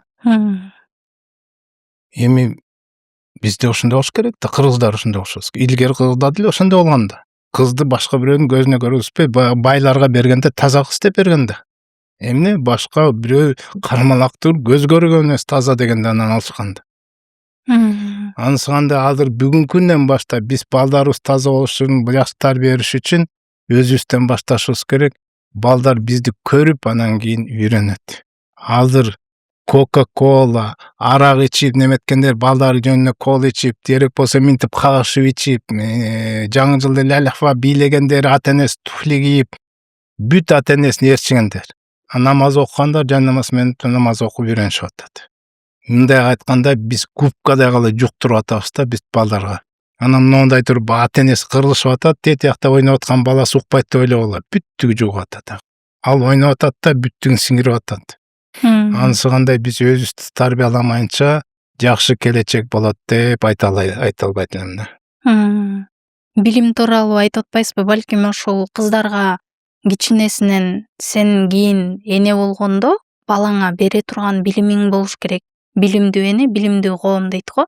Ошол таристе балким ал кепти айтканда анда такыр башка тарбия болуп калмак. Сен ажырашып кетсең өзүңү бакыт деп эмес. Ооба да. Билимдүү эне бол деп, мисалы. Билимдүү эне бол. Тускай ошол психологияга үйрөтсүн, баланы кантип тарбиялооду үйрөтсүн, мугалимдикти үйрөтсүн, швеяны үйрөтсүн, поварлыкту үйрөтсүн, турмушка келе турган. Анан кийин сен Кудай билет деп анан кийин архитектор, анан дизайнер, анан бир элекетке үйрөнүп, анан уже карьера деп кеттим, эсине коydum. Карьеранын аркасынан күйөөсүн уруп да койбойт азыр. Мен күйөөсүз деле жашап алам дегендер толтура. Сиздин негизи аккаунтуңузда же ошо клиниканын аккаунтунда деле өзүңүз айтып атпайсызбы? Айрым учурда тескери ой пикир жазгандар деле болуп калат. Мисалы биз тиги өзүбүздүн эле ишенимдерибизге ишенип эле жүрө беребиз дегендер бар деп атасыз. Анан ошол сын пикирлерге кандай мамиле кыласыз? Клиника кандай мамиле кылат? Мен сын пикирлерге көптөр билбей эле жаза берет да. Анан биз катуу айтабыз да. Көптөр жактырбайт да катуу айтканды. Анткени жумшакка көнүп калышкан да. Бирок көптөр түшүнөт, что бүгүн катуу айтмайынча жетпей калды.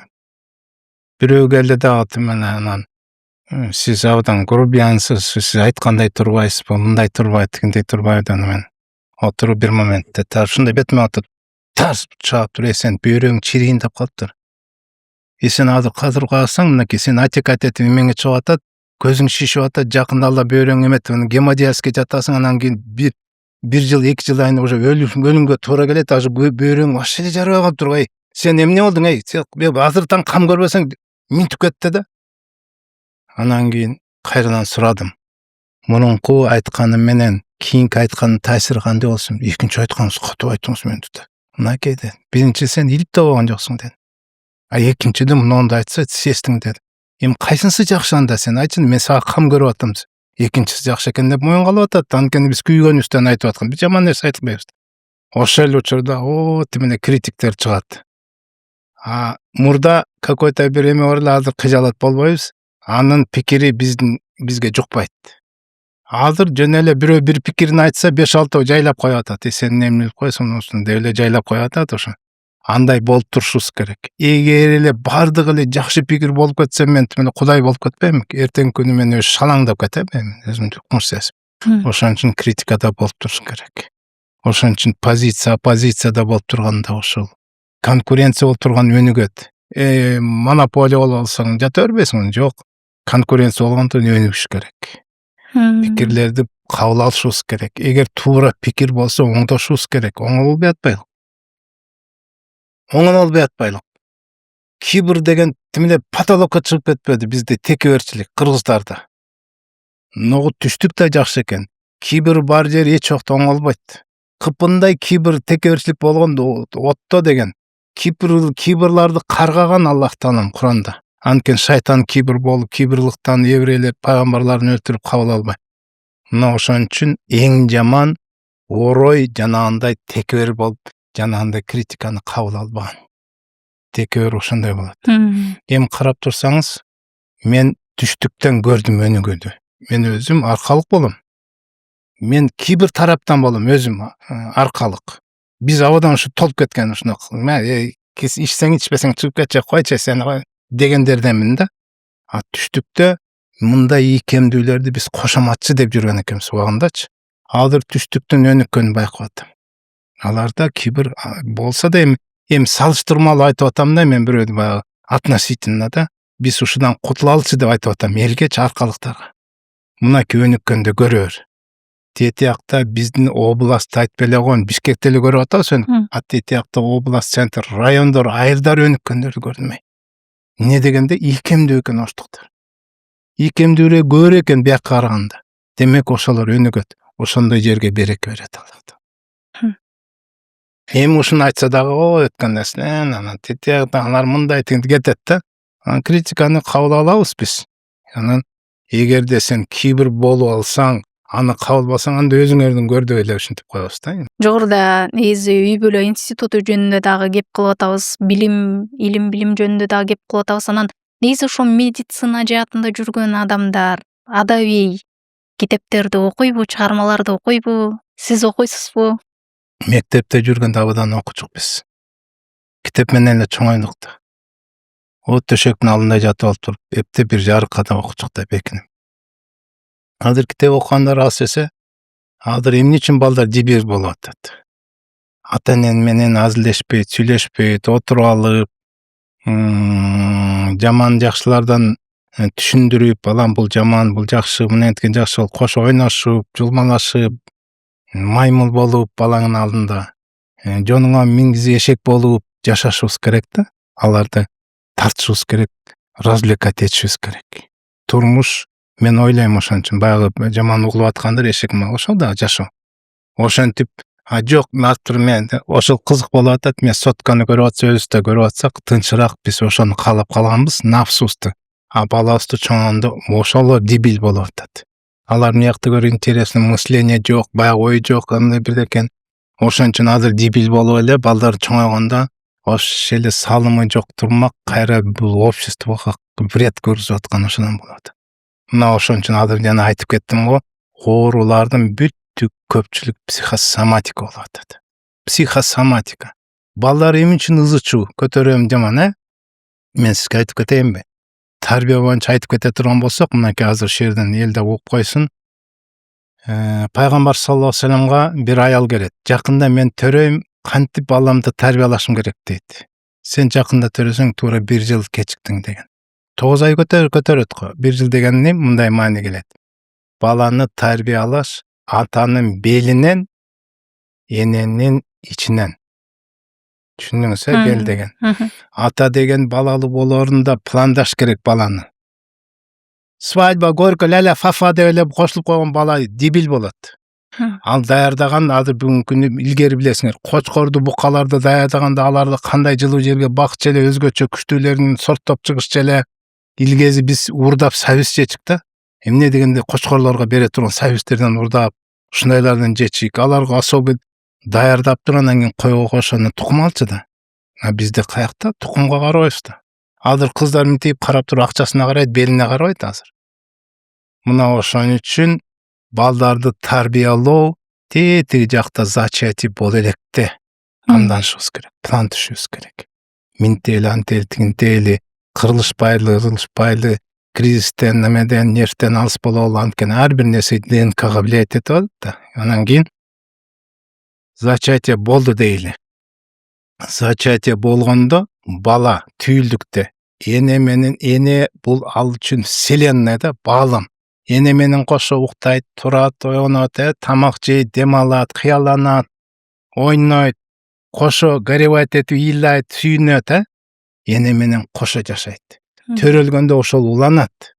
Ошон үчүн ана ауыр немелер деп аткан ушуда. Бул психологияда ошондой. Эне кыжалат болуп жүргөндө төрөлгөн балдар деле 10 жаш 15 алар да кыжалатта жашап жүрө берет эмне. Анткени бүт түгүп тетияктан жаткан нерселерден тарбиядан болуп атат. Тарбияда силе тил менен эмес, өзүбүздөн жана тетияктан келе төрөлө турган убакта эле тарбиялашыбыз керек. Боюнда барда ызы чуу аралашпай, эрди катын кырылышпай, жегендерин контролдоп, бара турган жерлерин контролдоп, окуганы китеп болуп, Куран болсо андан жакшы болуп, ушинтип тургандан кийин баланы күтпөсөк, анан кийин ойроң болуп атат деп кейбейле да. Муну бизде пайгамбар саллаллаху алейхи вассалам үйрөтүп атат дейт, баланы тарбиялап. Негизи бизде бир ушул салтка айланган суроо бар. Сиз азыр бактылуусузбу? Альхамдулилlah. Аллах таалам мен сурабасам да ушундай көп нерсени берди. Мен өзүмдү күнөөлүү сезип жүрөм, деги шүгүр айтпапмын да тиешелүү түрдө.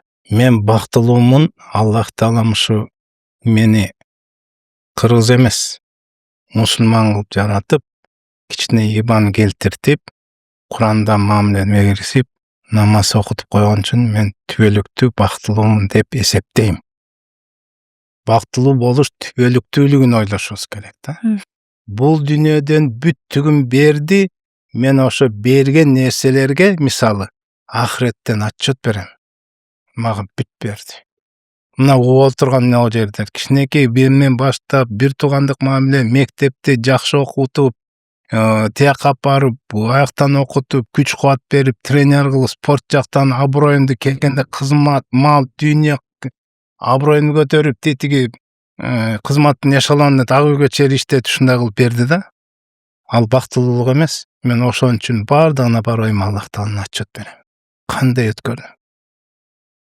Ошол убактагы күнөөлөрүмө мен кечирим сурап жалбарам.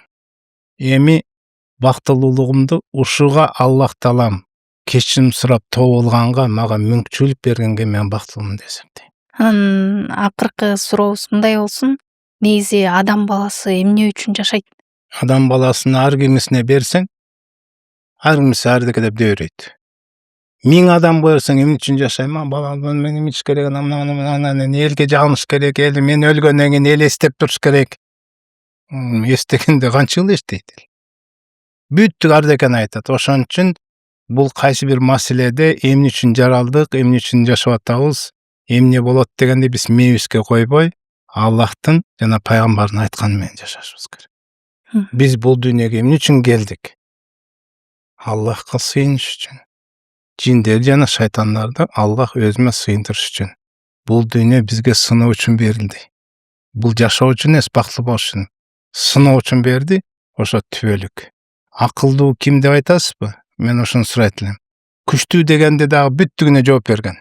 Күчтүү деген өзүнүн ачын жуткан. Акылдуу ким дегенде да акылдуу ошо өзүн ахиретке даярдап, өлүмгө камданган адамды акылдуу деген. Мына ошон үчүн биз эмне үчүн жаралганбыз десе, ушу түбөлүккө бактылуу болуш үчүн Аллах жаккан нерсени аткарып, Аллах жакпаган нерседен алыстап, пайгамбар саллаллаху алейхи вассалам көрүскөн жолго түшүп, Аллахты Алладан кыйшайтпай, шайтанды жеңип алып, бейишке жетиш үчүн жаралганбыз. Чоң рахмат. Негизи биздин маекте салтка айланып калган баягы белек деген нерсебиз бар. Бизде ушул подкасттын алдына комментарий жазышат. Анан ошол комментарийдин ичинен албетте жакшы комментарий болуш керек, хейтерлерге эмес да. Анан жакшы комментарий канчалык көп жактыруу топтосо, ошого сиз алып келген белекти ыйгарабыз. Ал кандай белек? Эң биринчи жана айтып аткан жөнөкөй эле белек эмес. Мен мындай эле көрүшүп кетет элем. Мынакей мына жерден эле көрүнүп турат. Бул жерде ажыба напиток, ден соолукка пайдалуу, могул жакта тмин туратат, иммунитетти көтөрө турган, ажыба турат, жерде шоколад. Мына жерде турган бул напиток эмес. Жана үйгө сыйкырга шафран менен суу барго, шафран менен чача турган жакшы суу. Сыйкыр болобу, үйдө жаман илешкен наркы-эркелер болобу, ушуга жардам берет деп дем салынган шафран сууду кошуп, мынакей жана сиз айтып аткан жакшы биздин силердин подписчиңерге белектеп таштап кетейин. Кандай ыйгарасыңар, аны силер билесиңер да. мен 2 код алып келдим эле, мен ойлойм ушу силердин жааматыңарга эле калтырам, бул жерде дагы ушул составтын немелери бар. Балким жана Чоң рахмат. бирөөсү, экөөсү кем болор, бирок силерден ушу маек подкасттын жааматына деп калтырып кетейин. Мен ыраазычылыгым менен ыйыкластуу түрдө силердин передачаңар элге керектүү болуп, эл угуп, эл ушундай таасирленип, мынакей мына жерде кандай маселелер көтөрүлдү, кандай бир пайдалуу нерсени алып калса, кандай пайда элге. Ошол эле ден соолук болобу, кичине тарбия болуп кетти, лидерлик маселелер козголуп кетти. Андан башка кандай сонун орчундуу маселелерди карап атасыңар, политиктерди алып келип атасыңар, ушундай молдолорду. Абдан жакшы передача. Мен силерге келер аларды кызып кеттим. Ушу силердин да ишиңер алга жылып, берекелүү болсун. Рахмат. Ден соолукта болгула, соовун көргүлө ахиретте. Жана көрүүчүлөр көбөйүп, ушул жактан көп тарбия алып, таасирленип, Аллахка жаккан ишти кылып, баарыбыз бейишке жетип алалы дейт элем. Ассаламу алейкум. Урматтуу көрүүчүлөр, ушуну менен биздин маегибиз сонуна келип жетти. Бүгүн бизде конокто Сеномед клиникасынын негиздөөчүсү, ошондой эле фармацевтика илимдеринин кандидаты жана дарыгер Шайлообек Үркүнбаев агайыбыз болду. Сизге чоң рахмат. Негизи сиз өзүңүз дилеген жерди башкарып, бизге убакыт бөлүп келип бергениңиздин өзү биз үчүн азыр чоң сыймык болуп атат. Сизге ыраазычылык билдиребиз. Ал эми көрүүчүлөр менен кийинки маектен көрүшкөнчө.